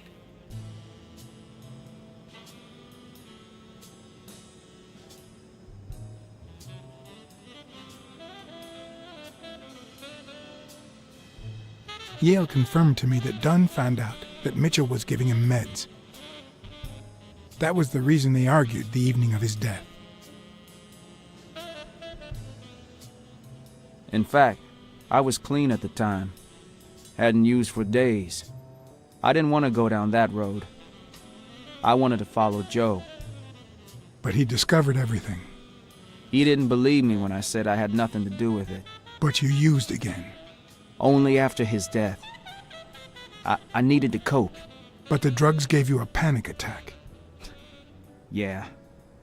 But I've been clean ever since. Mitchell gave you the pills when he stopped by the hospital. Hence, your miraculous recovery.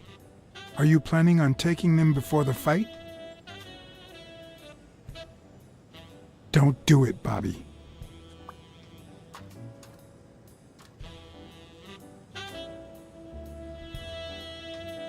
Someone has to save the gym. I owe it to Joe. And Sonia. And my Aunt Mary.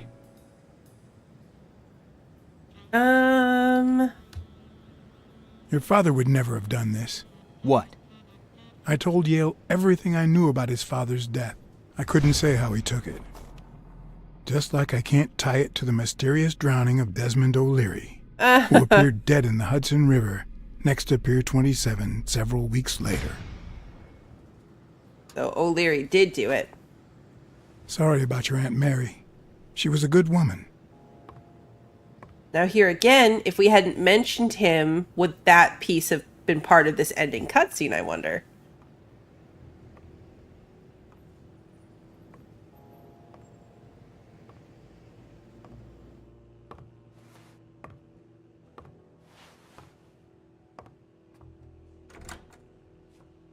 I do like the style of recap at the end, because there were a lot of little side things separate from that main dramatic story that we solved. So I like this little, like, character by character check-in with everybody. Oh, that's the picture of us that Stone and we Yale took. hadn't taken away the bitterness I felt. I needed a friend. In appreciation for the tip I'd given him, he insisted on buying me a milkshake that he drank. After the perfect storm of corruption and murder, only friendship could reconcile me with the world. Only that could make me believe in mankind again. Only that could cleanse my soul. Only that. And money. And money. So this is where we go see the Duns, I bet. I wonder if we'll see Jake. I didn't see Jake's name on the list.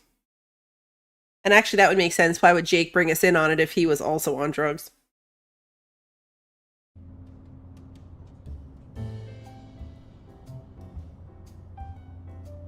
In your standard noir novel, Yale and Stone would be punished for breaking the rules. There would be justice for Sonia, the victim. But this was the real world. As the detective who had cracked the case, I just had to get my paycheck and be on my way. Nice to meet you, Mr. Blacksad. Mr. Thorpe is on his way. Care to take a seat while you wait? I guess I'll just have to wait. He'll be here in a minute. Please, take a seat.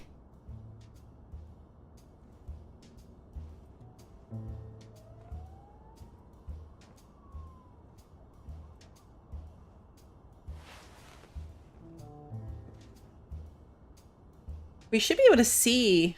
Yeah, let's look at our Blacksad real quick. Where did we come out with profitability? Okay. We stayed at about 51%. That's where we were the last time. So the profitability of the case didn't really change. Most of it looks pretty similar, right? Or were we more clumsy last time? I feel like we were clumsier.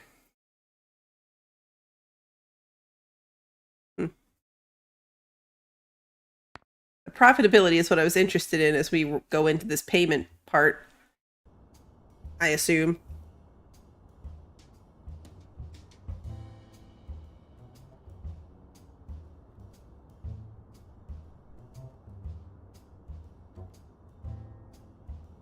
No matter how many curveballs destiny throws his way, he always manages to land on his feet. When he was a rising sports talent, the war put an end to his career. so he became a war hero. After the war, he didn't end up like Gil or like me. He became an elite athlete, a Hall of Fame football star. When an accident left him in a wheelchair, he went on to succeed in advertising.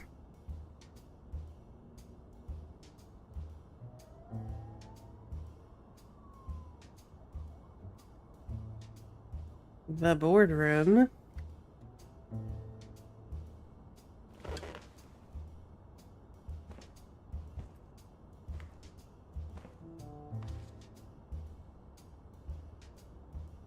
Peter Lowe was on the list, wasn't he?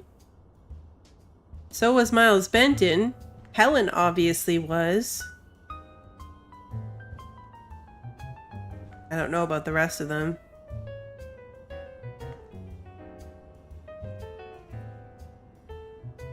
Be a heck of a coincidence if all of those were names from the list.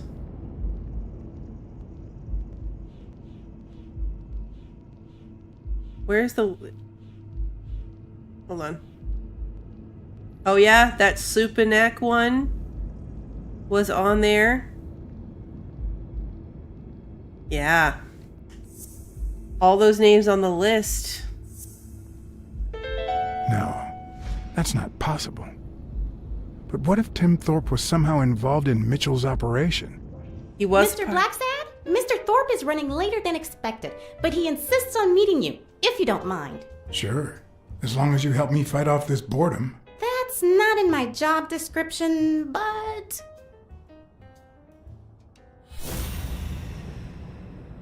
Didn't think there were more twists coming.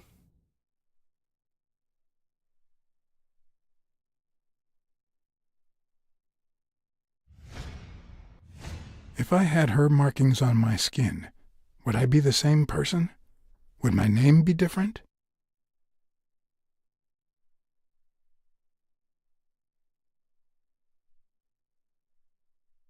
Ooh, the schedule.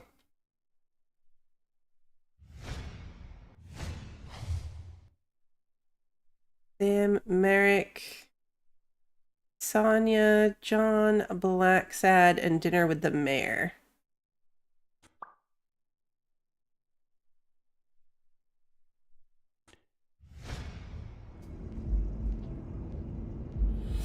Yeah, seems like maybe there's still twists coming.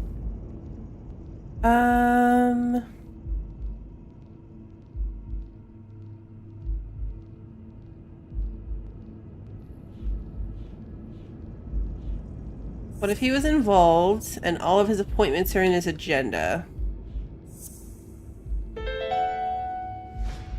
If my hunch is right, there should be a meeting with Mitchell noted somewhere in Thorpe's agenda.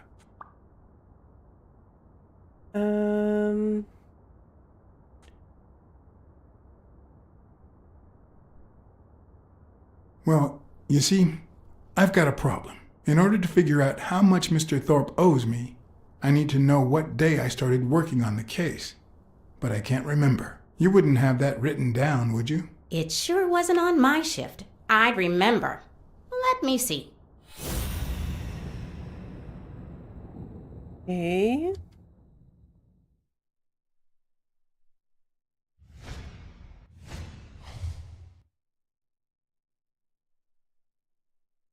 All right. Lunch with the governor.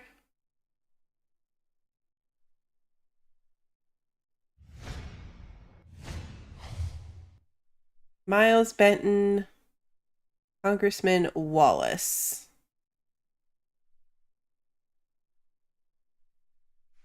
Okay, I'm just going to turn the page.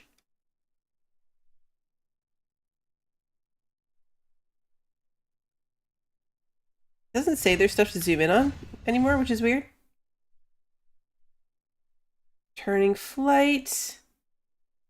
Meeting with Millard Smith crossed out because of the hospital visit.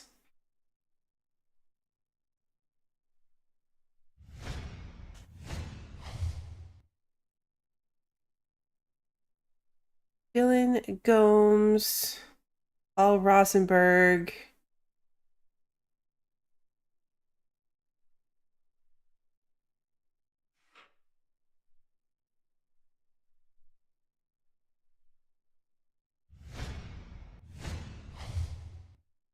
Bobby Yale, Reg McNeil, Claude, Inkum.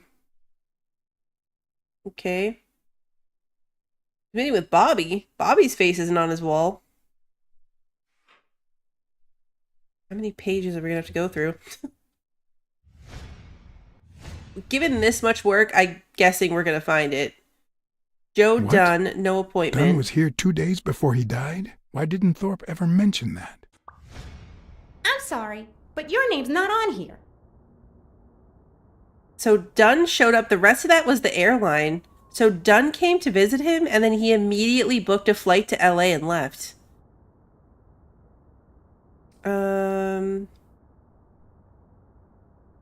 Wait, I just remembered something. The day I came, Joe Dunn had just walked out the door. Well, no. You don't have any appointments. Although, I guess I could have forgotten to write you in. Mr. Dunn, who's usually very kind, left in a flurry. He even slammed Mr. Thorpe's door. Okay. Now I know I have to get into Thorpe's office. And he didn't even say goodbye. Yes, that was the day. You don't recall me because the minute I saw Dunn stomp out, I followed him. I never actually came in. Of course. That explains it. No doubt. So, since it looks like Mr. Thorpe won't be here soon, I think I'll go take a walk down the hall. Gotta stay in shape.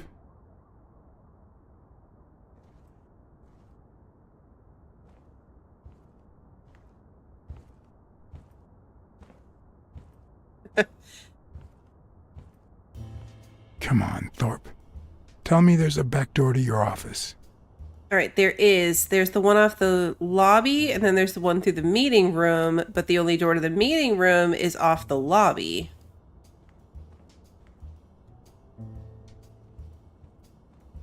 Based on this little map. Then there's the sets, the hallways.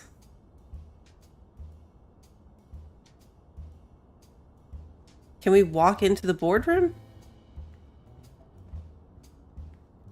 No, that would be too easy. Good night, Claudette.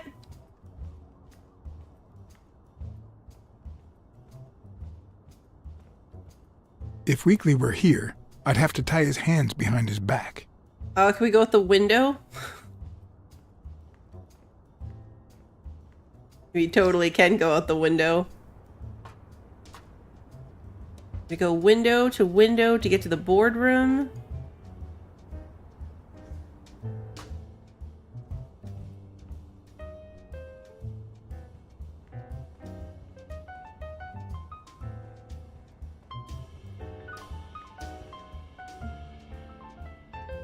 Our handy dandy lockpicks.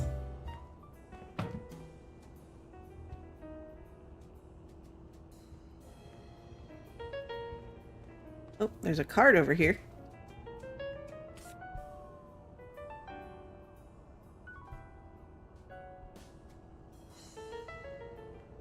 That leads to the front desk. Oh, yeah, don't do that. And one of the strengths, the accuracy of his throw. I earned the nickname Iron Arm. Iron Arm. He I must used have to throw been. the ball in 50 and yeah, when whatever it wanted. And my coach, the great Joffrey Sachs. And so I worked hard. He became a sniper. Pearl Harbor. I enlisted immediately. After losing a partner in combat, a serious injury, I asked to be relocated. I became a sniper. I know I shouldn't say this, but I was one of the best in the Army, and it was all thanks to my accuracy. No, it was all thanks to Jeffrey Sachs. I wonder how many Americans that man saved with my arm. After these words, Tim Thorpe is moved almost to tears and asks me to take a break. It's shocking to see how an athlete and soldier, He is a man the whose aim surgeon. and skill won him a Medal of Honor and the nickname Surgeon among his brothers in arms. That can't be. I mean, it could be a coincidence, but no. We assumed surgeon as in doctor, but his name is the Why am I surgeon. surprised? In every investigation, there comes a point where every single lead seems to go down the drain. And you have to retrace your steps to get back on the right track.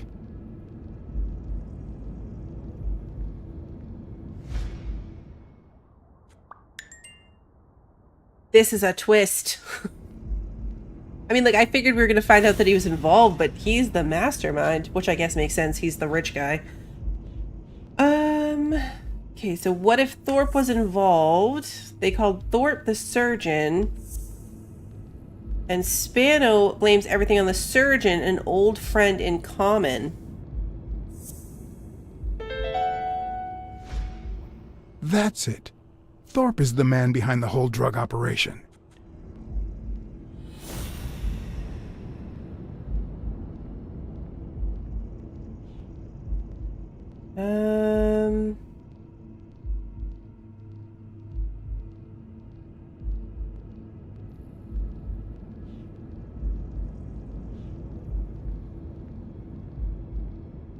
I mean,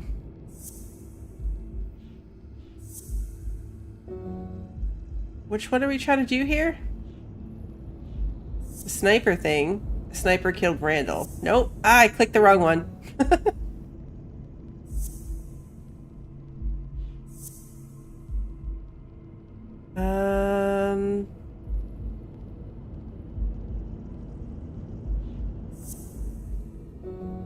No. Back to the on a timer. Okay, so they called him the surgeon. It was a sniper that killed him.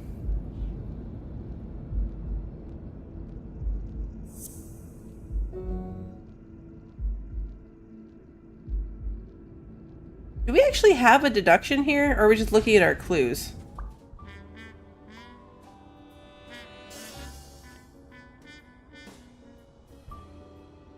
Yeah, we don't even have a current deduction. Like, we have all these little things, but we don't have a matchup at the moment. It's a bit strange to see no office chair behind a desk until you remember the desk's owner is in a wheelchair. I thought we did have one too. I better not use it. It might be connected to the switchboard at the front desk. Yeah, there he goes, his little sniper trophy.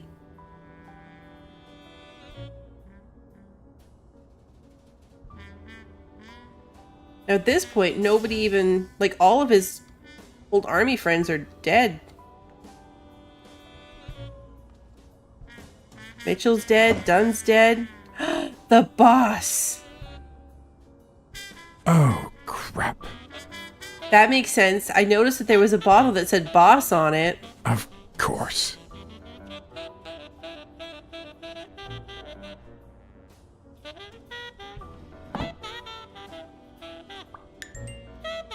Now we have a new deduction.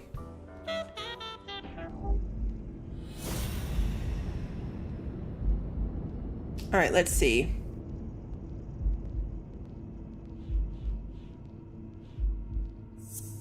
Bottle of pills. He can't walk.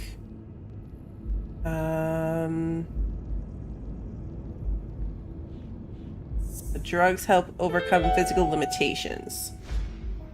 Wait, what if Groon's drugs helped Thorpe walk? So he's faking the wheelchair thing. I saw someone commented that earlier.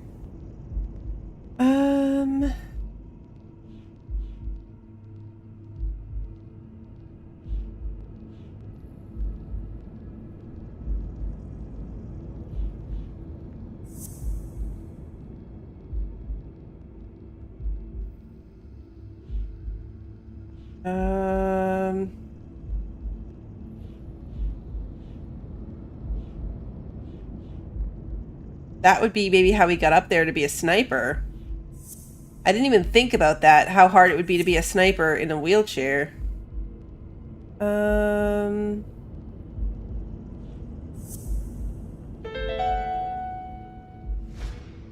Of course. It wasn't Mitchell or Gill. It was Thorpe who shot Randall at the hospital. Everything adds up now. And yet I can already hear Smirnov telling me I have no conclusive evidence. What if I set a trap for Thorpe? But how?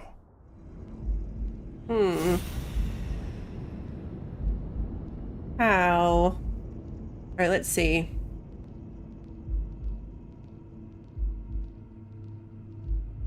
Have to lure Thorpe into a trap.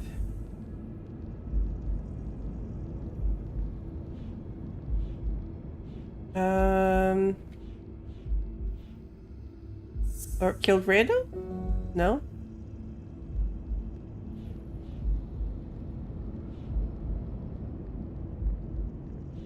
Okay, what would be the trap? Lure him to a trap.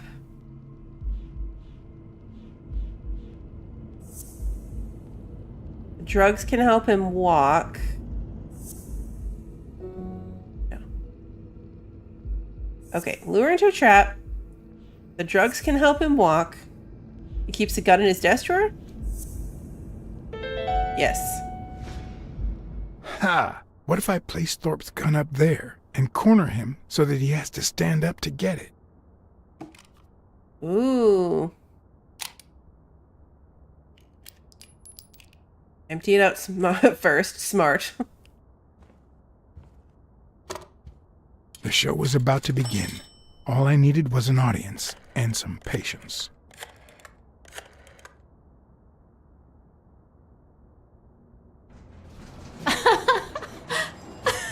Stop it! Arr! Don't you know who you're dealing with, matey? What a silly man. Mutiny! You wants to be shark bait, do ya? Oh, Blacksad. I feel terrible for keeping you waiting. John. But you see, there was mutiny on board, so... Stop. You think we can get him to pay us before we solve see what I this? have to put up with. Can we get All paid right, before the trap? gentlemen, to the cabin with you! Onward! Aye, Captain. Come along, Blacksad. Julie, don't let anyone bother us.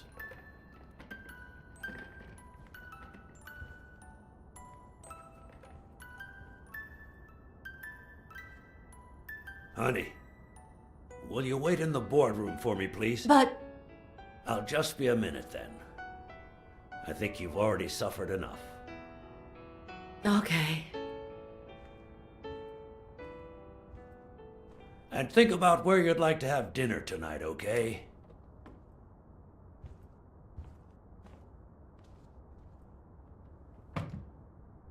Okay, good. They're waiting there with the trap. You see, I'm not gonna pay you for solving the case. What?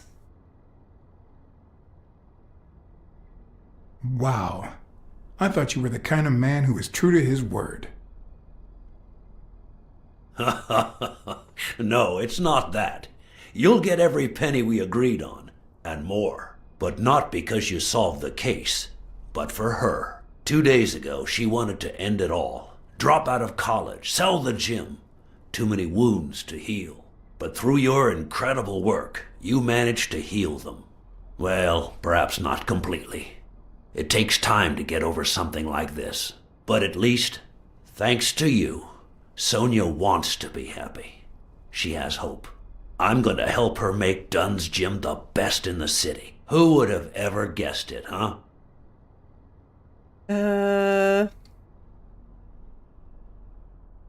I'm happy for her. She's been through a lot, and honestly, I wasn't sure she'd make it. And it's about to get Well, worse she hasn't again. just yet. But she will in time. One more blow. Anyway, back to the case. All those people you confronted. Gill, the German doctor, even Mitchell. Huh. I would have never suspected him. Did they say anything? Why did they do it? Did they mention any accomplices?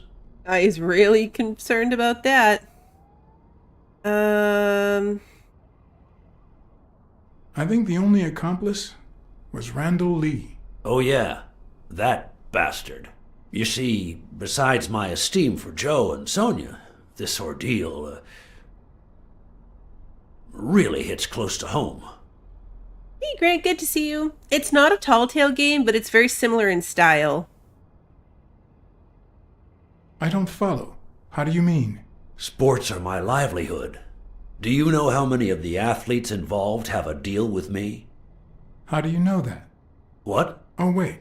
Sonia told you. Yes, that's it. Sonia told me. That's funny. I never told Sonia. Well then, do you know how many of the athletes involved have a deal with me? All of them? Luckily, no. But a lot. So far, the papers only talk about bodies down at the docks and an illegal lab. Not one has mentioned the athletes. But if one word gets out, this agency's future could be on the line. Not to mention Sonia's and the gym's. Could I ask you to be discreet? That'll cost you extra. More money. Sure. I'll be discreet. For a bonus. Oh, sure. I get it. How much are we talking about? Oh, I'm pushing my luck. 10 times? We'll go with twice. Twice the amount we agreed on. That seems fair enough. Anyway, that's it. Julie has your check. Don't forget to claim it. As for your bonus, I'll send it along soon. Don't worry about it. Thank you again, Blacksad. I don't know what state Sonia would be in if it weren't for you. I had to act, then and there, or let Thorpe get away with it. Excuse me for not standing. No, I won't excuse you. I know you could stand if you wanted to. You're not excused.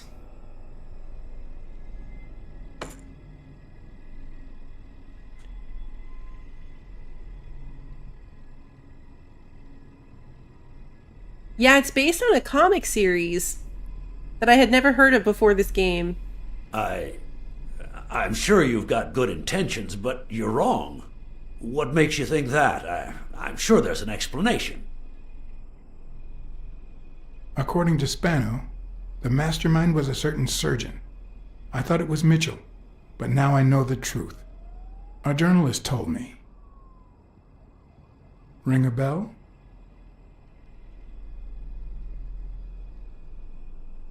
I know you ordered Randall Lee to kill Joe Dunn, and you tried to frame Bobby Yale, who had recently given up your medical services. Joe was my friend, don't you get it?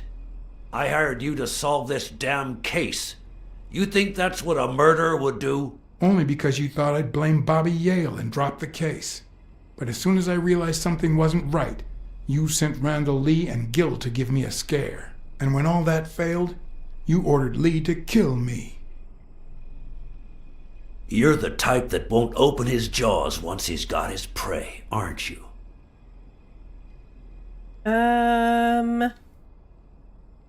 Depends on the prey.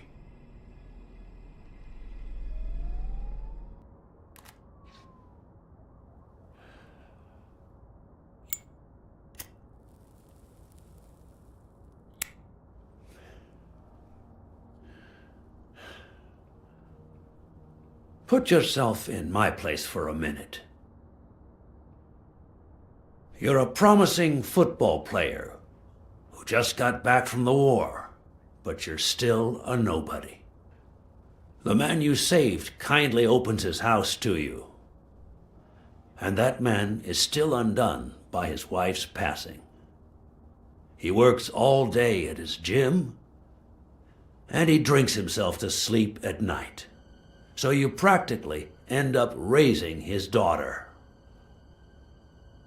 You give her her very first abacus.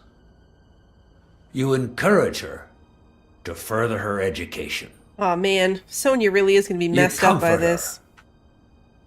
When she misses her mother and her father.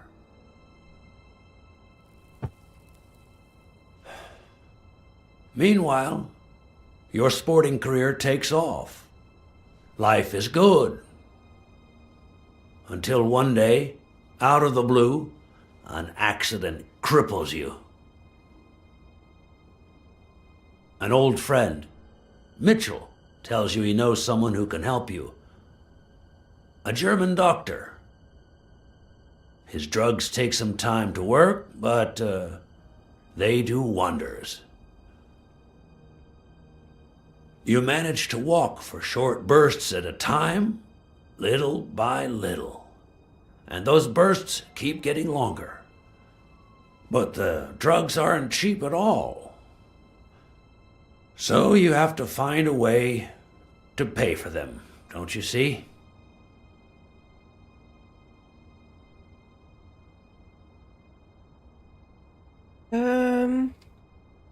So you started by selling drugs to athletes. Then you decided to start an advertising agency to hire those same athletes. Drugs would help them excel, and you'd get better ad deals.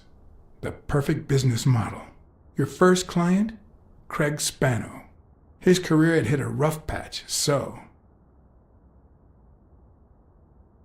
he was the guinea pig for your new operation. And yet, when the drug started having serious side effects, you got rid of him. Afraid he would talk, you tried to kill him. That's why he hid. From then on, your business was smooth sailing. You even began to think you were above the law. You thought that you were untouchable. Until Joe Dunn found out, and then, 2 days before his unfortunate death, he came to see you. That's enough now! You stop it!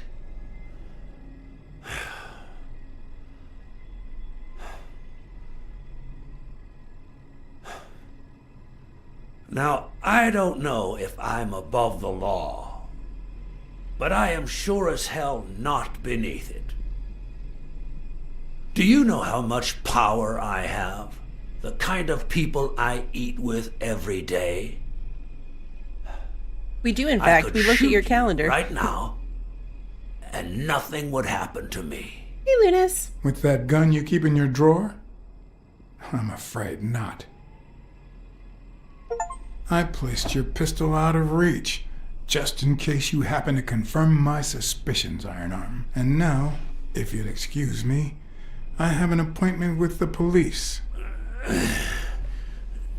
That achievement was case solved. For real this time. Or but for real, something like that. I won't let anyone wreck my life again. Sonia and I, we deserve a future. You can come in now, Smirnoff. Timothy Wilson Thorpe, drop your weapon. You're under arrest. You have the right to remain silent. Anything you say can and will be used against you in a court of law. You have the right to an attorney. If you cannot afford one, the state will provide one for you. Mr. Thorpe.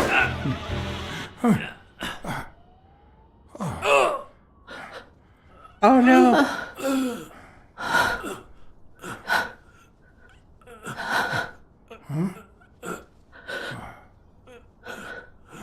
Sonia shot him.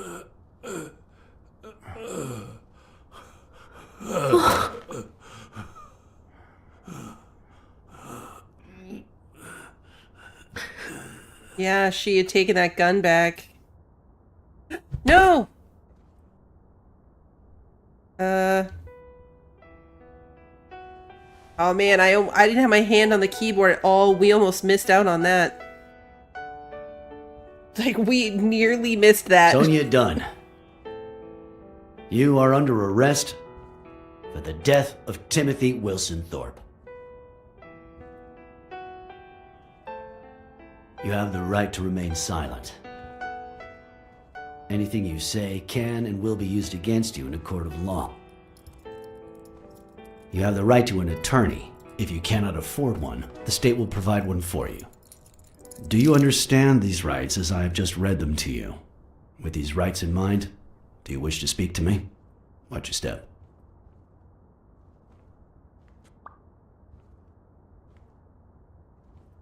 We're definitely not getting paid now. Although, he said the receptionist had our check. So we could just like mosey on out and stop by the front desk on the way by.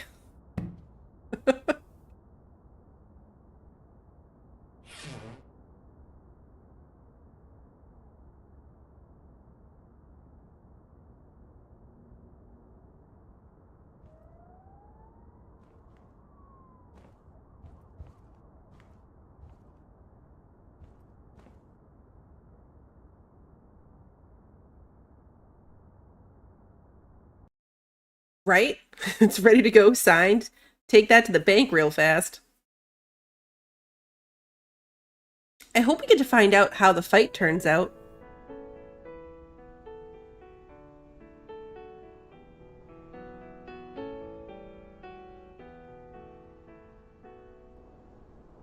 We added like what, 6 new graves to this?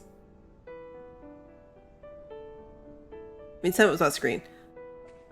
Dunn, Mary, the German doctors, the lizard guy, the anteater, Thorpe. Maybe Jake took over? Or Jake and Bobby? I'm counting 7. Oh, if we count the bird and the rhino guy, that's 9. That had happened. The last thing I was interested in was the fight. Did Yale take drugs before the fight? Did Stone The let funny him thing win? is, it could have been I had worse, done because there's an everything in my achievement for power killing things as to many go the people way as my possible, moral and we compass didn't get that. But that probably would have been stuff like Whether letting anyone would Sonya listen kill to me, herself. That was another story.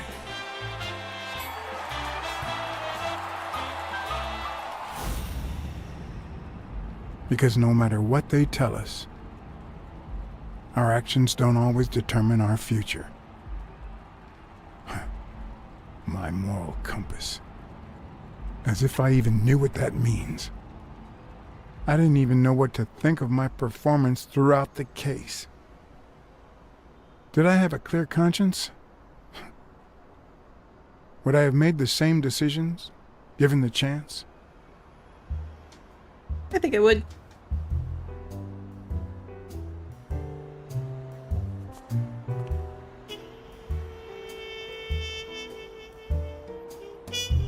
Technically, O'Leary died too, so that could be number 10. Because we told Yale, we told Bobby about O'Leary, and then he mysteriously drowned. So I feel like that could be number 10.